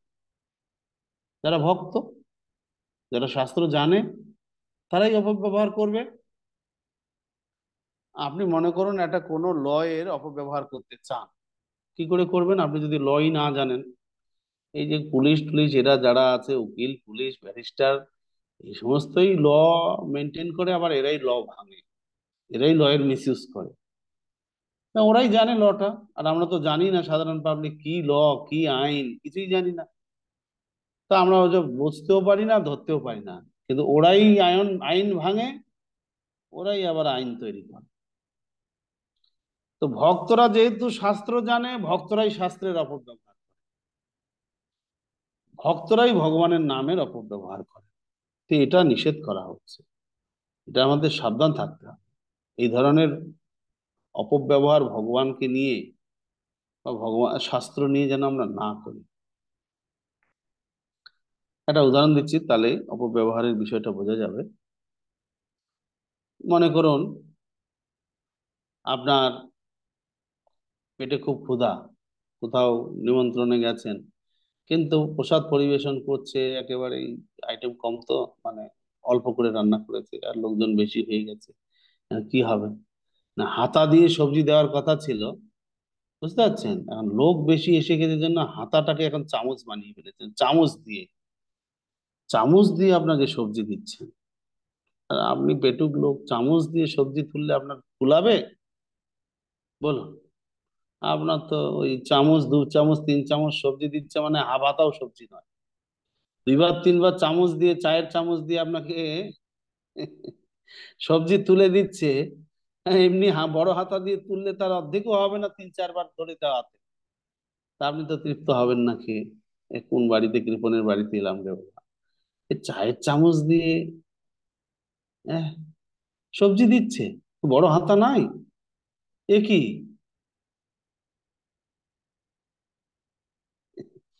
একদিন আমাকে আমাদের কয়েকজন ভক্ত মিলে আমরা ওই আমাদের মেন গেটের সামনে, মেন গেট না, পুলিশ ফাঁড়ির সামনে, ওখানে একজন ভক্ত ওই বাইরে চপ টপ বিক্রি করে, মুড়ি ঘুগনি চপ এগুলো বিক্রি করে।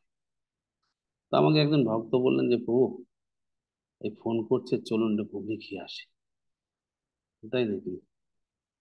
আমি বললাম, ঠিক আছে, যাব। তবে আমি বাইরে যাব না, আমাকে ওই ভিতরে দিতে হবে। আমি এদিকে দাঁড়াবো, গেটের ভিতর দিয়ে দেবে, গ্রিলের ভিতরে আমরা থাকবো, বাইরে থাকবো, বা আমরা রাস্তায় দাঁড়িয়ে খাবো না। ঠিক আছে, গেলাম। 4 5 জন ছিলাম,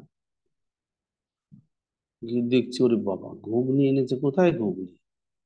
একটা ওনার ছোট্ট কেটলির ভিতরে ঘুগনি নিয়ে এসে, সে কতটুকু এনেছে জানি না, সে ঘুগনি দেওয়া শুরু করেছে এবার ওই চায়ের চামচ দিয়ে। বুঝতে পারছেন? চায়ের চামচ দিয়ে ঘুগনি দিচ্ছে। আমি তো দেখলাম, যা রে, কোথায় এলাম? হ্যাঁ, এর কাছে আমরা ঘুগনি খেতে এলাম, এ চায়ের চামচ দিয়ে ঘুগনি তুলছে। আমি কিছু বলতে পারছি না। ঠিক আছে, যা দেয় তাই। তো বলার উদ্দেশ্য হচ্ছে, আপনার পেটে ক্ষুধা, আপনি হয়তো বলছেন না, শাস্ত্র ব্যবহার করছেন, প্রভুপাদ বলেছেন আমাদের আকণ্ঠ প্রসাদ খেতে হবে। ক্ষুধা পেটে আপনার, আপনি চাইতে পারেন যে আমাকে আর একটু দেন, কিন্তু আপনি তা না করে প্রভুপাদ কি বলেছেন সেটা ওখানে বলছেন। প্রভুপাদ আমাদের বলেছেন আমাদের আকণ্ঠ প্রসাদ পেতে হবে, প্রভুপাদকে আপনি ব্যবহার করলেন। ক্ষুধা আপনার পেটে, আর আপনি ব্যবহার করলেন, লজ্জায় বলতে পারছেন না। আপনি প্রভুপাদের উদ্ধৃতি দিচ্ছেন যে প্রভুপাদ বলেছেন আমাদের আকণ্ঠ প্রসাদ পেতে হবে। কি দরকার প্রভুপাদের নাম করার?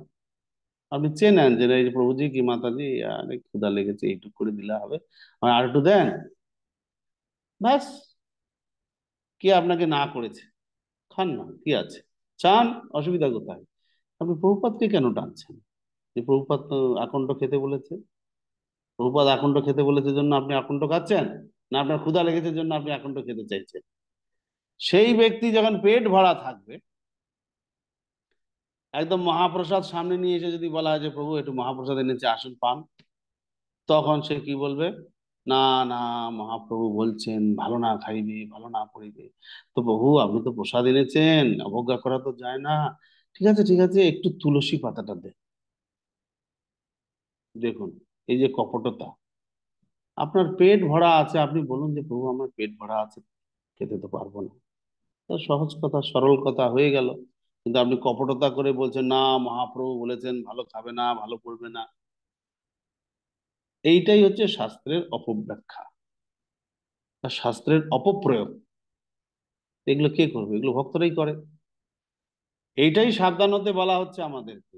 অর্জুন যেমন কৃষ্ণ নামের অপপ্রয়োগ করছেন, গোবিন্দ নামের অপপ্রয়োগ করছেন অর্জুন। গোবিন্দ আমাদের ইন্দ্রিয়কে তখনই সন্তুষ্ট করবেন যখন ইন্দ্রিয়গুলি আমরা গোবিন্দ সেবায় লাগাবো। অর্জুন বলছেন না, আমি গোবিন্দ সেবা করব না, কিন্তু আমার ইন্দ্রিয়গুলি ঠিক করে দাও, তোমার নাম যেহেতু গোবিন্দ। তো এই যে এই ধরনের শাস্ত্রের অপপ্রয়োগ বা ভগবানের নামের অপপ্রয়োগ ভক্তরা হামেশাই করে থাকে, যেটা সম্বন্ধে সাবধান হওয়ার কথা বলা হচ্ছে। এখানে শুধু গোবিন্দ না, মধুসূদন নামে ওনাকে সম্বোধন করেছেন। আপনি মধু নামক দৈত্যকে হত্যা করেছেন, তাই আপনার নাম মধুসূদন। তা আপনার যদি এত লোককে হত্যা করার দরকার আছে, আপনি করুন না, আমাকে কেন টানছেন? আমাকে কেন করতে হবে? আপনি করুন। আপনি হত্যা করেন না এমন তো না, আপনি তো মধু নামক দৈত্যকে হত্যা করেছেন, আপনি মধুসূদন। এখন এদের যাদের যাদের দরকার আপনি মারুন, আমাকে কেন বলছেন?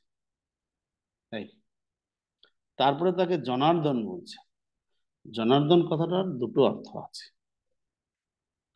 জনগণকে যিনি প্রতিপালন করেন তাকে বলা হয় জনার্দন, আর জনগণকে যিনি হত্যা করেন তাকেও জনার্দন বলা হয়।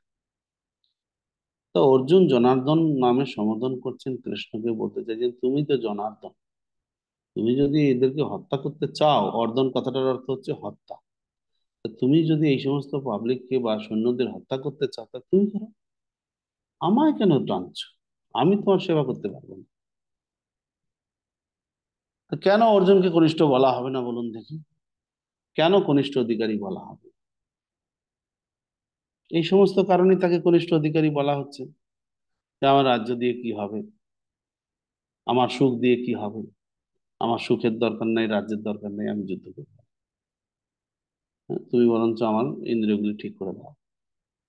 তো এইভাবে আমরা ভক্ত হয়েও অনেক সময় ভগবানের কাছে অনেক কিছু চাই। হ্যাঁ, আমি আপনার সেবা করব না, আমার মেয়েটার বিয়ে হচ্ছে না, একটা বর খুঁজে দাও। ছেলের বিয়ে হচ্ছে না, একটা বৌমা খুঁজে দাও। ঠিক আছে?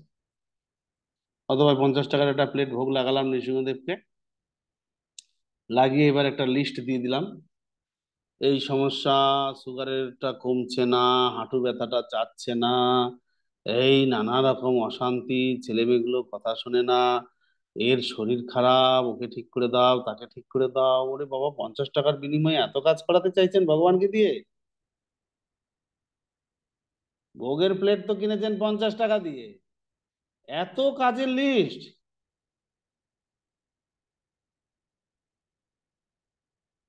মায়াপুরে এসে সব ভক্তরা নৃসিংহদেবকে ভোগ লাগায়। ও বাড়িতে ভোগ লাগাতে পারেন না, বহু আপনার আকাঙ্ক্ষা, হে নৃসিংহদেব, বাড়িতে তো আমার আপনি যান না, তা আমি অনেক দিন ধরে ইচ্ছা করে আছি আপনাকে ভোগ লাগাবো, তাই এই নেন থালাটা খান, এই ভোগের থালাটা আপনি গ্রহণ করুন। এই দিয়ে কি ভক্তরা ভোগ লাগায় নৃসিংহদেবকে?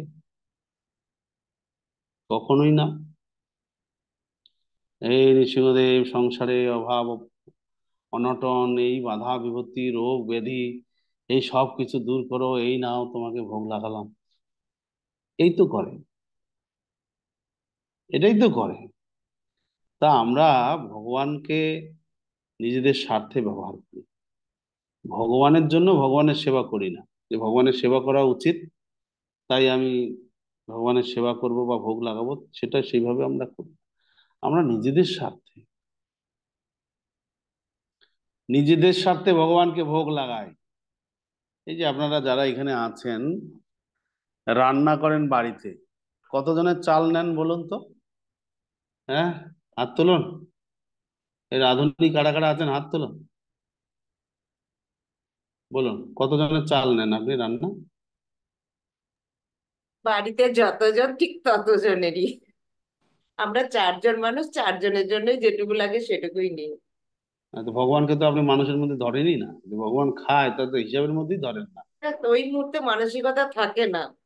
চাল নেওয়া হয়, তারপরে রান্নার পরে অফার হয়ে যায়, মিশিয়ে দেওয়া হয়, তারপরে খাওয়া হয়।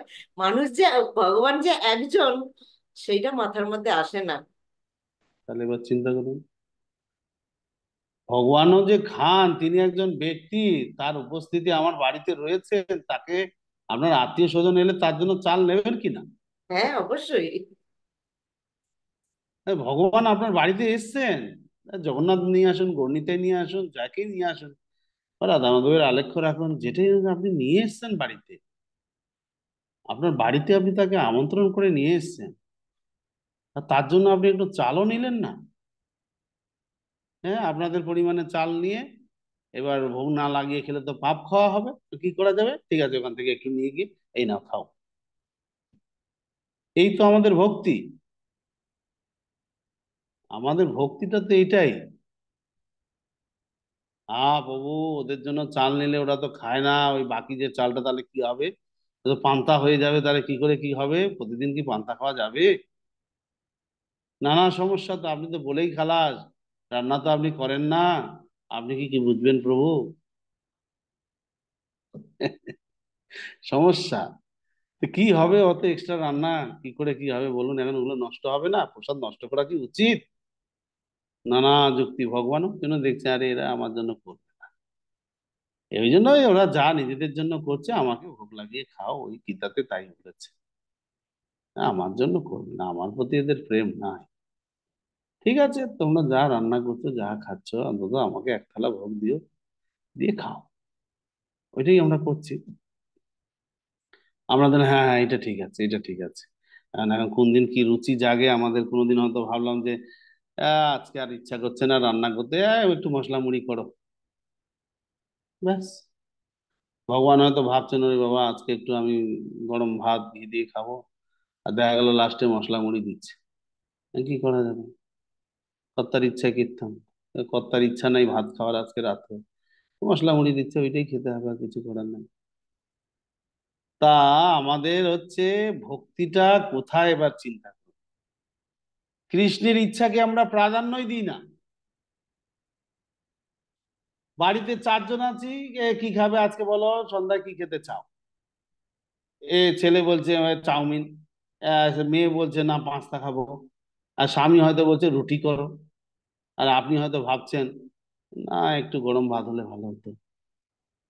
নানা জনের নানা ইচ্ছাতে একটা কমন মেনু বানালেন হয়তো, মানে ভগবান যে কি চান সেদিকে আপনার ইচ্ছাই নাই, জানারও ইচ্ছা নাই, আর চিন্তাও করেন না। আপনার যেটা পছন্দ, আপনাদের যেরকম যেরকম খাওয়ার ইচ্ছা সেরকম সেরকম রান্না করছেন, ভগবান খান, আপনি দিয়ে দেন তাড়াতাড়ি, আমাদের প্রসাদ খেতে হবে। এই তো করি আমরা। তো আমরা কনিষ্ঠ না উত্তম ভক্ত, ভোগ লাগিয়ে খেলেই হবে উত্তম ভক্ত? ভগবান কি পছন্দ করেন সেটার দিকে আমাদের কোনো ভ্রুক্ষেপই নাই। ভ্রুক্ষেপ না থাক তার জন্য আমরা একটু চালও নিই না, যে ঠিক আছে অল্প একটু চাল নিই, কি আছে, অসুবিধা নাই, নিয়ে নিই, তাও নিই না। তা ভক্তরাই ভগবানকে নিজের স্বার্থে ব্যবহার করেন, যেটা অর্জুন এখানে করছেন। এটা করা উচিত নয়, কিন্তু কনিষ্ঠ ভক্তি স্তরে থাকলে এরকমই মানসিকতা থাকবে, যে ভগবানকে কতটা খাটিয়ে নেওয়া যায়। নৃসিংহদেব, এই যে বেরোলাম, বাড়ি থেকে বেরিয়ে মায়াপুর যাচ্ছি, রাস্তাঘাটে যেন কোনো বিপদ না হয় দেখবে বাবা, পুরস্কার স্বরূপ মায়াপুরে গেলে একটা ভোগের প্লেট ভোগ লাগাবো, ঠিক আছে, কিন্তু এই পুরো রাস্তাটা যাতায়াত যেন নির্বিঘ্নে হয় একটু দেখবে। সেবা দিয়ে বেরিয়ে গেলেন নৃসিংহদেবকে। আপনি গাড়ি চালাতে চালাতে গাড়িতে বসে ঘুমাচ্ছেন, কি কি করছেন কোনো টেনশন নাই আপনার, আর নৃসিংহদেব আপনাকে পাহারা দিচ্ছেন, এই কোথায় ব্রেক আছে, কোথায় কি আছে, অ্যাক্সিডেন্ট যাতে না হয়, সব টেনশন নৃসিংহদেবের, আপনার তো কোনো টেনশনই নেই, কিন্তু সেবা দিয়ে দিয়েছেন। বেরোনোর আগে নৃসিংহ প্রেয়ার করে বলে দিলেন যাতে ভালো ভালো যাই। আবার মায়াপুর থেকে বেরোনোর সময় নৃসিংহ প্রেয়ার করে বেরোলেন যে ভালো ভালো বাড়িতে পৌঁছাই। তা ভক্তির কনিষ্ঠ স্তরে থাকলে আমরা এরকম ভাবেই ভগবানকে ব্যবহার করব, যেমন অর্জুন করতে চাইছে। অর্জুন করতে চাইছে। পরের শ্লোক, পাপমেবাশ্রয়েৎ অস্মান হত্যৈতানাততায়িনঃ তস্মান্নার্হা বয়ম হন্তুম ধার্তরাষ্ট্রান সবান্ধবান স্বজনম হি কথম হত্যা সুখীন স্যাম মাধব। এই ধরনের আততায়ীদের বধ করলে মহাপাপ আমাদের আচ্ছন্ন করবে। সুতরাং বন্ধু বান্ধব সহ ধৃতরাষ্ট্রের পুত্রদের সংহার করা আমাদের পক্ষে অবশ্যই উচিত হবে না। হে মাধব, লক্ষ্মীপতি শ্রীকৃষ্ণ, আত্মীয় স্বজনদের হত্যা করে আমাদের কি লাভ হবে? আর তা থেকে আমরা কেমন করে সুখী হব? তো অর্জুনের এই যে যুক্তিগুলো উনি দিচ্ছেন, যে পাপের ভয়, পাপের প্রতিক্রিয়া হবে, পাপের ফল তাকে ভোগ করতে হবে, ওই জন্য উনি যুদ্ধ করতে এখন চাইছেন না। এটা তৃতীয় যুক্তি তার, যে না আমার পাপ হবে, আমি করবো না, যুদ্ধ করব না। প্রথম যুক্তি দিলেন যে না আমার করুণা এসছে, আমি যুদ্ধ করব না। দ্বিতীয় যুক্তি দিচ্ছেন যে না আমার রাজ্য সুখের দরকারই নেই, আমি কেন যুদ্ধ করব। তৃতীয় যুক্তি দিচ্ছেন না আমার পাপ হবে, আমি যুদ্ধ করব না। তো পাপ পুণ্যের বিচার বোধ রয়েছে অর্জুনের, শাস্ত্র জানে সে। কিন্তু এখানে তাৎপর্য প্রভুপাদ বলছেন, বেদের অনুশাসন অনুযায়ী শত্রু 6 প্রকার। হ্যাঁ? 1 নাম্বার যে বিষ প্রয়োগ করে, অর্থাৎ খাবারে বিষ দেয়। 2 নাম্বার যে ঘরে আগুন লাগায়। 3 নাম্বার যে মারাত্মক অস্ত্র নিয়ে আক্রমণ করে। 4 নাম্বার যে ধন সম্পদ লুণ্ঠন করে। 5 নাম্বার যে অন্যের জমি দখল করে। এবং 6 নাম্বার যে বিবাহিত স্ত্রীকে হরণ করে। তো এরা হচ্ছে 6 প্রকার শত্রু। তো এইগুলো যদি আমরা বিচার করি, দুর্যোধনেরাই 6 দোষে দোষী। তারা বিষ দিয়েছিল ভীমকে, ছোটবেলায় গুরুকুলে থাকতে ভীমকে বিষ দিয়েছিল খাবারের সঙ্গে মিশিয়ে। ভাগ্যিস বিষক্রিয়ায় অজ্ঞান হয়েছিল ভীম, তারপরে নিয়ে গিয়ে তারা জলে ফেলে দিয়েছিল তাকে। এই যে জলে ভাসতে ভাসতে না, ডুবতে ডুবতে ডুবতে ডুবতে সে বরুণ লোকে চলে গেছে। বরুণের অনুচররা সাপ, বরুণের অনুচর হচ্ছে সাপ। তারা তাকে ছোবল মারতে মারতে তার বিষে বিষক্ষয় হয়ে গেছে। আর তখন যখন তার জ্ঞান ফিরেছে, তখন এরা সব ধরে নিয়ে বরুণ দেবের কাছে গেছে। এই একটা বাচ্চা এসে সেই অচৈতন্য অবস্থায় জলে ডুবেছিল, আমরা তো ছোবল মেরেছি, এ দেখছি এখন জ্ঞান ফিরেছে, তো দেখুন আপনি কি করবেন। তো বরুণ দেব, জলের তলায় তার রাজধানী, জিজ্ঞেস করছি বাবা তুমি কে বলো তো, কোথা থেকে এলে, কি ব্যাপার, তুমি জলে পড়লে কি করে? তাই বলছে আমি, আমার মা হচ্ছে কুন্তী দেবী, বাবা হচ্ছেন পাণ্ডু, পাণ্ডু মহারাজ। তাই বরুণ দেব একটা রিলেশন খুঁজে পেয়েছেন, হ হ হ, তাহলে তো তুমি সম্পর্কে আমার নাতি হবে। যাক যাক যাক, খুব ভালো হয়েছে। তুমি এসছো যখন, তুমি আমাদের এখানে তোমাকে স্পেশাল স্পেশাল একটা অমৃত টনিক খেতে দেবো। ঠিক আছে, যে টনিকটা খেলে তোমার শরীরে 10,000 হাতির বল হবে। বরুণ দেব স্পেশাল টনিক খাওয়ালেন ভীমকে। এই স্পেশাল টনিক খেয়ে ভীমের 10,000 শরীরের 10,000 হাতির শক্তি হয়ে গেল। তো ফিরে এলেন, তো খাদ্যে বিষ প্রয়োগ করেছিলেন, এটা একটা দোষ তারা করেছেন। ঘরে আগুন লাগানো, সেই বারণাবাতে যত গৃহে তাদের পুড়িয়ে মারার চেষ্টা করা করা হয়েছিল, ভাগ্যিস তারা বেঁচে গেছেন। তো ঘরেও তারা আগুন লাগিয়েছেন, এই দোষীও দোষী। 3 নাম্বার যে মারাত্মক অস্ত্র নিয়ে আক্রমণ করে। এরা যখন অজ্ঞাতবাসী ছিলেন বিরাট রাজার দেশে, তখন ভয়ানক অস্ত্রশস্ত্র নিয়ে পুরো বিরাট রাজ্যকে আক্রমণ করেছিলেন এই দুর্যোধন আদি কৌরবেরা। তো তারা মারাত্মক অস্ত্র নিয়ে আক্রমণ করেছেন। 4 নাম্বার যে ধন সম্পদ লুণ্ঠন করে, তাদের রাজ্যটাই তো ওরা লুণ্ঠন করে নিয়েছে। আচ্ছা, অন্যের জমি দখল করে, জমি রাজ্য হরণ করে নিয়েছে। ধন সম্পদ মানে যাদের বিষয় সম্পত্তি, হস্তিনাপুরে একটা মিউচুয়াল হয়েছিল, ঠিক আছে, একটা এরিয়া তাদেরকে দেওয়া হলো। যে অঞ্চলটা দেওয়া হয়েছিল সেখানে যমুনার নিকটবর্তী একটা এরিয়া যুধিষ্ঠির মহারাজকে দেওয়া হলো, ওটা হচ্ছে ইন্দ্রপ্রস্থ। তো ইন্দ্রপ্রস্থ নামক স্থানে যুধিষ্ঠির মহারাজ রাজধানী, একটা সভাগৃহ তৈরি করলেন, অ্যাসেম্বলি হল। সেখানে যেটা ওপেনিং হচ্ছিল, নানা জায়গা থেকে নানা রকম উপঢৌকন নিয়ে এসেছিলেন, সেগুলো এইসব পাশা খেলায় হারিয়ে পুরো লুণ্ঠন করে নিয়ে নিলেন, ধন লুণ্ঠন করলো। আর জমি দখল মানে পুরো রাজ্যটাই তাদের দখল করে নিয়েছে। এরপরে বিবাহিত স্ত্রীকে হরণ, মানে দ্রৌপদীর বস্ত্র হরণ করছিলেন। তো 6 প্রকার দোষেই দোষী এরা। এরা আততায়ী। আততায়ী কথাটার অর্থ হচ্ছে উগ্রবাদী, টেরোরিস্ট, যে আপনাকে ইনফরমেশন না দিয়ে পিছন থেকে এসে আপনাকে আক্রমণ করে, আততায়ী, দুষ্কৃতকারী। এরা 6 প্রকার দোষে দোষী, এরা হচ্ছে আততায়ী। এদেরকে কেন হত্যা করবে না অর্জুন? কিন্তু অর্জুন বলছে যে না না, এদেরকে আত্মীয় স্বজন বধ করে আমাদের কি লাভ হবে, আমি হত্যা করবো না, আমাদের পাপ হবে। তাহলে অর্জুনের যুক্তি আর প্রভুপাদ যে যুক্তি দেখাচ্ছেন, সেই যুক্তি অনুসারে তো অর্জুনের মারাই উচিত না। প্রভুপাদের যুক্তি যদি আমরা মেনে নিই, প্রভুপাদ নিজের যুক্তি দিচ্ছেন না, বেদের অনুশাসন দিচ্ছেন, তো সেই যুক্তি অনুসারে তো তাকে মারাই উচিত। কিন্তু অর্জুনও যুক্তি দেখাচ্ছেন না না, পাপ হবে, আততায়ীদের মারলে পাপ হয়। হ্যাঁ, টেরোরিস্ট মারলে পাপ হবে? আততায়ী মানে টেরোরিস্ট, উগ্রবাদী। তা উগ্রবাদীকে মারলে পাপ হবে? হ্যাঁ, এ তো কোথাও লেখা নাই যে উগ্রবাদীকে মারলে পাপ হবে।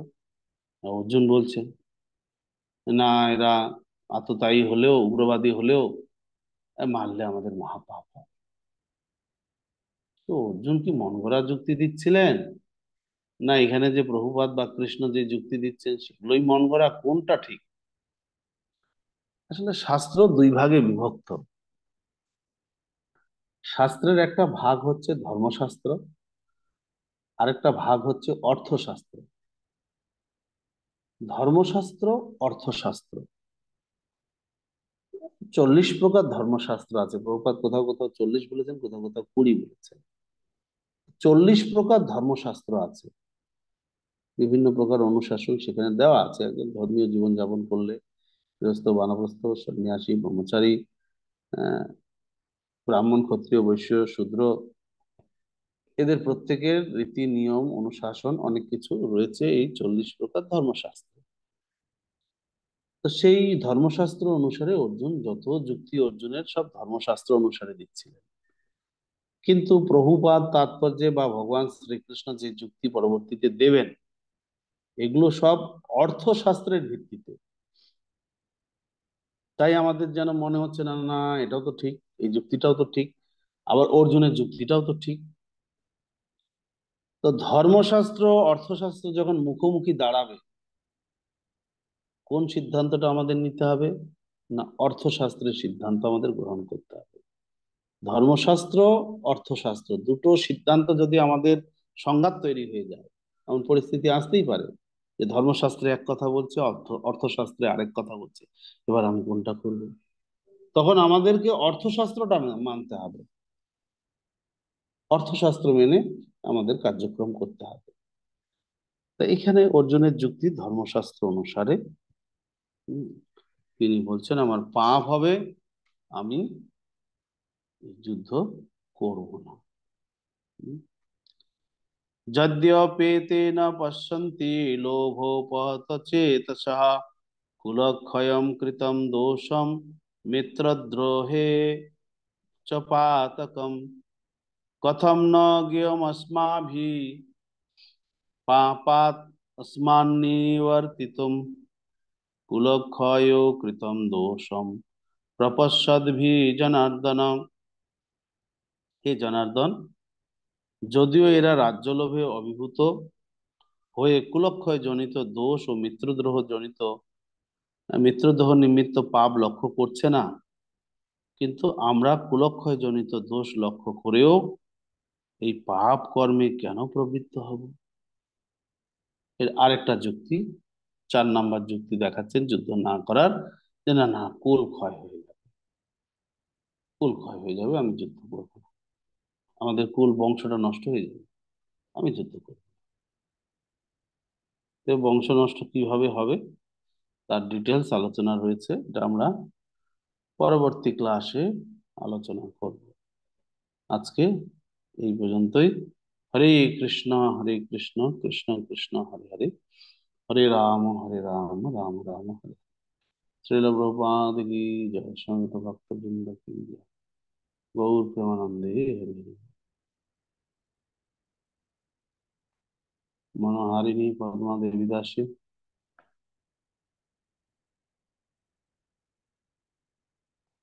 বলুন। হরে কৃষ্ণ, প্রণাম প্রভু। গত ক্লাসের রেকর্ডটা পাইনি। দিয়ে দেবো। হরে কৃষ্ণ।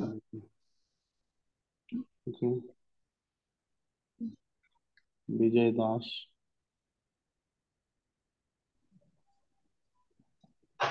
হরে কৃষ্ণ প্রভুজি। প্রভুজি, এখানে অর্জুনকে বলা হচ্ছে যে ভগবানের শুদ্ধ ভক্ত, তাহলে অর্জুন কেন কনিষ্ঠ ভক্ত পরিণত? অর্জুন আসলে মানে অভিনয় উনি করছেন কেন? তো। অর্জুন হুম? কনিষ্ঠ ভক্তের মতো আচরণ করছেন, ভগবান তাকে মোহিত করে দিয়েছেন এই জন্য। তা নাহলে তো অর্জুন শুদ্ধ ভক্ত। ভগবানের মায়া শক্তিতে মোহিত হয়ে কনিষ্ঠ ভক্তের মতো আচরণ করছে। তাহলে একজন মধ্যম ভক্ত হতে গেলে আমাদের কি করা উচিত? এখান থেকে তো আমরা কনিষ্ঠ ভক্তর আলোচনা বুঝতে পারলাম, মধ্যম ভক্ত হতে গেলে আমাদের কি করা উচিত? আমাদের থেকে কনিষ্ঠ নজ- স্তর থেকে তো মধ্যম স্তরে উঠতে হবে না? হ্যাঁ, মধ্যম ভক্ত করতে গেলে আমাদের গুরু কৃষ্ণের ইচ্ছা অনুসারে যেভাবে করতে বলছেন সেভাবে করতে হবে। কৃষ্ণ তো আমাকে এসে বলবেন না যে গুরুদেব হচ্ছেন কৃষ্ণের প্রতিনিধি, তাই গুরুদেবের ইচ্ছাকে কৃষ্ণের ইচ্ছা মনে করতে হবে, সেই হিসাবে আমাকে করতে হবে ভক্তির অনুশীলন। হুম, ঠিক আছে। মালিনী করুণা দেবী দাসী। বুঝি আমার একটু প্রসঙ্গের বাইরেই ছিল কথা। Actually I lost my spiritual father, সবাই তো আপনারা জানেন। তো এবারে আমি দেখছি আমাদের ওই দিকটা যে আমাদের বডি ছাড়ার পরে যে সংস্কার হয়, যে কোনো টাইমে দেখেছি, দিনে রাতের কোনো ফ্যাক্টর হয় না। ইভেন জগন্নাথ পুরীতেও দেখেছি, স্বর্গদ্বারে। কিন্তু এই নর্থ বেল্টে, আমি তো নর্থে থাকি, তো নর্থ বেল্টে দেখি, ইভেন শিখ কমিউনিজমে দেখেছি, ওরা দিনের আলোতেই সব বডি সংস্কার করে। এর পেছনে শাস্ত্র, এই ডিফারেন্সটা কেন, শাস্ত্রের মধ্যে কি বলে? আসলে কর্মকাণ্ডীয় বিধান অনুসারে আহ যখনই দেহ রাখুক না কেন, মানে করতে নাই, অতিক্রম করতে নাই। রাত্রে রাখলে রাত্রের মধ্যেই তাকে সৎকার করতে হবে, বা দিনে রাখলে দিন থাকতে থাকতেই করে নিতে হবে। এই হচ্ছে বিধান। ঠিক আছে, ওই জন্যই তারা সেভাবেই করেন। আর আমাদের বৈষ্ণবদের ক্ষেত্রে যেহেতু বৈষ্ণবের শরীর তো চিন্ময়, তো সেক্ষেত্রে পরিস্থিতি বুঝে সেটা করা হয়। হুম, হরে কৃষ্ণ।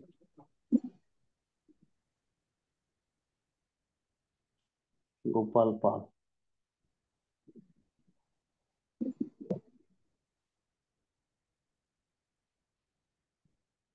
মাইক অন করুন। গোপাল পাল,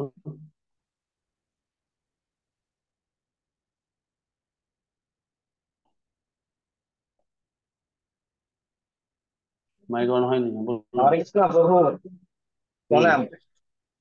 বলো। বলছিলাম আগের দিনের ক্লাসটা তো পাইনি, আর ক্লাসগুলো না শেষে মানে তাড়াতাড়ি দিলে ভালো হয়। মানে হুম, ব্যস্ততার কারণে না ক্লাসগুলো সবসময় করতে পারি না, তো এই জন্য অসুবিধা হয়। তা আপনি ক্লাস শুনছেন না মনে হচ্ছে, বোঝা যাচ্ছে। হ্যাঁ, না মানে যেমন গেল রবিবারে আমাদের কুমাপাই প্রেমসাই মহারাজ আসছিলেন অনুষ্ঠানে, আমাদের থাকতে হয়েছে। তো আমাদের হুম। রবিবার গত যেরকম নাম রবিবার হতো আমরা থাকে। ক্লাস, গত রবিবারে ক্লাস তেমন করিনি, অল্প একটু মহারাজের গুণী কীর্তন করে দুটো শ্লোক পড়ে শেষ করেছি। পরের দিন সোমবার দিন ক্লাস হয়েছিল, তো সোমবার দিন মাঝখানে একটু ডিস্টার্ব হয়ে গিয়েছিল, কি আমার ইন্টারনেট ডিসকানেক্ট হয়ে গিয়েছিল, তারপরে আমি ভাবলাম মেসেজ দিয়ে দিই। তারপরে দেখলাম যে সঙ্গে সঙ্গে আবার নেট চলে এসেছে, তাই আবার আবার ক্লাস শুরু করেছিলাম। হুম। ঠিক আছে, ক্লাসগুলো একটু তাড়াতাড়ি দিলে ভালো হয়, সেটাই বলছিলাম। ঠিক আছে। ওকে, এসব জনার্দন। হরে কৃষ্ণ, ধন্যবাদ শ্রীচরণে। প্রভু শুক্রবার তো অক্ষয় তৃতীয়া, শুক্রবার ক্লাস হবে প্রভু? অক্ষয় তৃতীয়া আপনি যা করবেন সব অক্ষয় হয়ে থাকবে। আমরা তো মন্দিরে থাকবে জন্য আর কি, ওই দিন তো সারাদিন সাতটা মন্দিরে থাকবেন, রাত্রিবেলায় ক্লাস শুনবেন, ঠিক আছে? প্রভু আর একটা জিনিস হলো যে আমরা তো প্রভু আমি এবং আমার এই যে মাতাজি মানে এই ওয়াইফ, আমরা দুজনেই আমরা ক্লাস করি প্রভু। এখন ওই আমার তো ওই দিয়ে আপনার এই আইডি দিয়ে দুটো না আমরা করছিলাম। এখন ওর আইডিটা কোনো মেসেজ বা কিছু আসে না, যার কারণে ওই নামটা যদি একটু করে নিতেন, আইডিটা অ্যাড করে নিতেন তো কৃপা করে। ওই একজন পতির পুণ্যে সতীর পুণ্য, বুঝতে পারছি। গীতপ্রিয়া চন্দ্রিকা দেবীদাসী প্রভু, ওইটা একটু যদি অ্যাড করে নিতেন। আমি অ্যাড করবো কি? আপনি আপনার নামের পাশে লিখে রাখুন। প্রভু ওইটা তো আলাদা মোবাইলে, আমি তো অনেক সময় অফিসে থাকি প্রভু, আমার আস্তে আস্তে আমার দেরি হয়ে যায়, আমি অনেক তো সময় আমি অফিসে আপনার স্ত্রীর কি মোবাইল নাম্বার আমি জানি নাকি? কে আমি করে দিয়ে দিন দিই বললে হবে নাকি? প্রভু। ওই হাত তুলছে গীতপ্রিয়া, একটু ওনাকে একটু করে দেন প্রভু। কি হাত তুলছে? এখন হাত তোলা আছে প্রভু, অনলাইনে কোথায়? আছে। কোথায় লাইনে আছে? গীতপ্রিয়া চন্দ্রিকা। আরে ওইভাবে না, আপনাকে মোবাইল নাম্বার দিয়ে হোয়াটসঅ্যাপে মেসেজ করতে হবে, নাম দিয়ে। এরকম এরকম ইয়ে নাকি? ওনার মোবাইল নাম্বার কি আমি জানি না? মোবাইল নাম্বার না হলে এমনি সেভ হবে? আচ্ছা প্রভু, দিচ্ছি আমি প্রভু। হরে কৃষ্ণ। আপনি তো ঢাকা দিয়ে রেখেছেন মুখ। আপনার স্ত্রী হাত তুলেছে কি কি তুলেছে আমি বুঝবো কি করে? ये तो প্রিয় চন্দ্রিকা।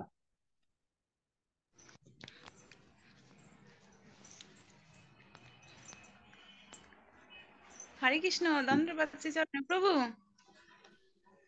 বলুন। ওই ওই যে আমার প্রভু যে বললো, এই মানে আমার এই মোবাইলে কোনো মেসেজ টেসেজ কিছু আসে না আর কি, এই আমার নাম্বারটা একটু অ্যাড করে নেবেন, এই জন্য আর কি প্রভু। সে অনেক সময় আপনার অফিসে নাম্বার থাকে। আমি জানি না, আপনার নাম্বার আমি জানি না। মোবাইলে যদি থাকে তো তো অলরেডি যাওয়ার কথা, আপনি যদি ফর্ম ফিল আপ করে থাকেন। হুম। করা হয়েছে ওই একসাথেই, রেজিস্ট্রেশন একসাথে করা হয়েছে, তো শুধু নাম্বার একটা দেওয়া হয়েছে আর কি। তাহলে তো একটা নাম্বারই, তাহলে তো ওই এক নাম্বারই রয়েছে আপনাদের। কিন্তু হুম। অফিসে থাকে, আসতে দেরি হয়, যার জন্য আমার অনেক সময় কোনো মেসেজ টেসেজ কোনো কিছু পাই না, একটু অসুবিধা হয়। কৃপা করে প্রভু একটু যদি করতেন। আপনার আলাদা করে নাম্বার আমার কাছে নেই, বুঝতে পারছেন না কথা? ও, আচ্ছা তাহলে নাম্বারটা পাঠিয়ে দেবেন। হরে কৃষ্ণ, ধন্যবাদ শ্রীচরণে প্রভু। সজ্জনিমায়। হরে কৃষ্ণ প্রভু, ধন্যবাদ প্রণাম। তো বলছিলাম কি, যে আমাদের এই শ্রীমদ ভগবদ গীতার প্রথম ইউনিটে মানে খোলা বইয়ের কয়টি প্রশ্ন লিখতে হবে টোটাল? দুটো। দুটো প্রশ্ন। দুটো এগুলা লিখতে কি হবে। আপনি তো বলছেন প্রথমটা লিখে দিতে হবে, প্রথমটা বাধ্যতামূলক লিখতে হবে, আর কোনটা মানে আর যে কোনো একটা লিখলে হবে, আর বাকিগুলোর মধ্যে হুম। আপনি হ্যাঁ, প্রথমটা তো বাধ্যতামূলক, বাকিগুলো তো আলোচনা করব। দেখবেন ওর মধ্যে থেকে কোনটা আপনার পছন্দ হয় সেটা দেবেন। হুম।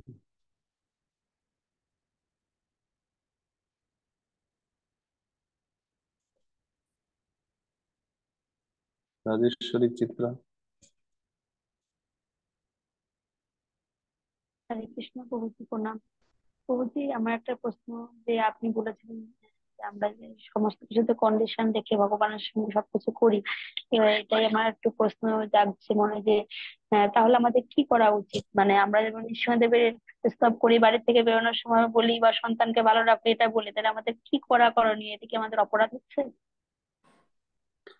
এখন কি আর করা যাবে বলুন? অপরাধ হলেও তো করতে হবে, ভগবান ছাড়া তো আমাদের আর রক্ষাকর্তা কেউ নাই। হুম।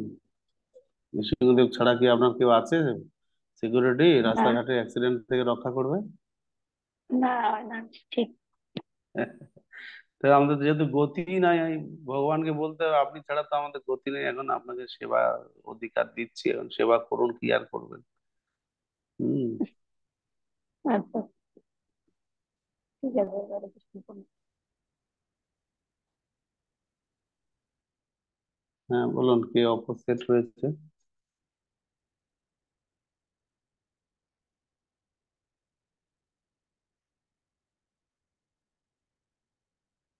কথা বলুন।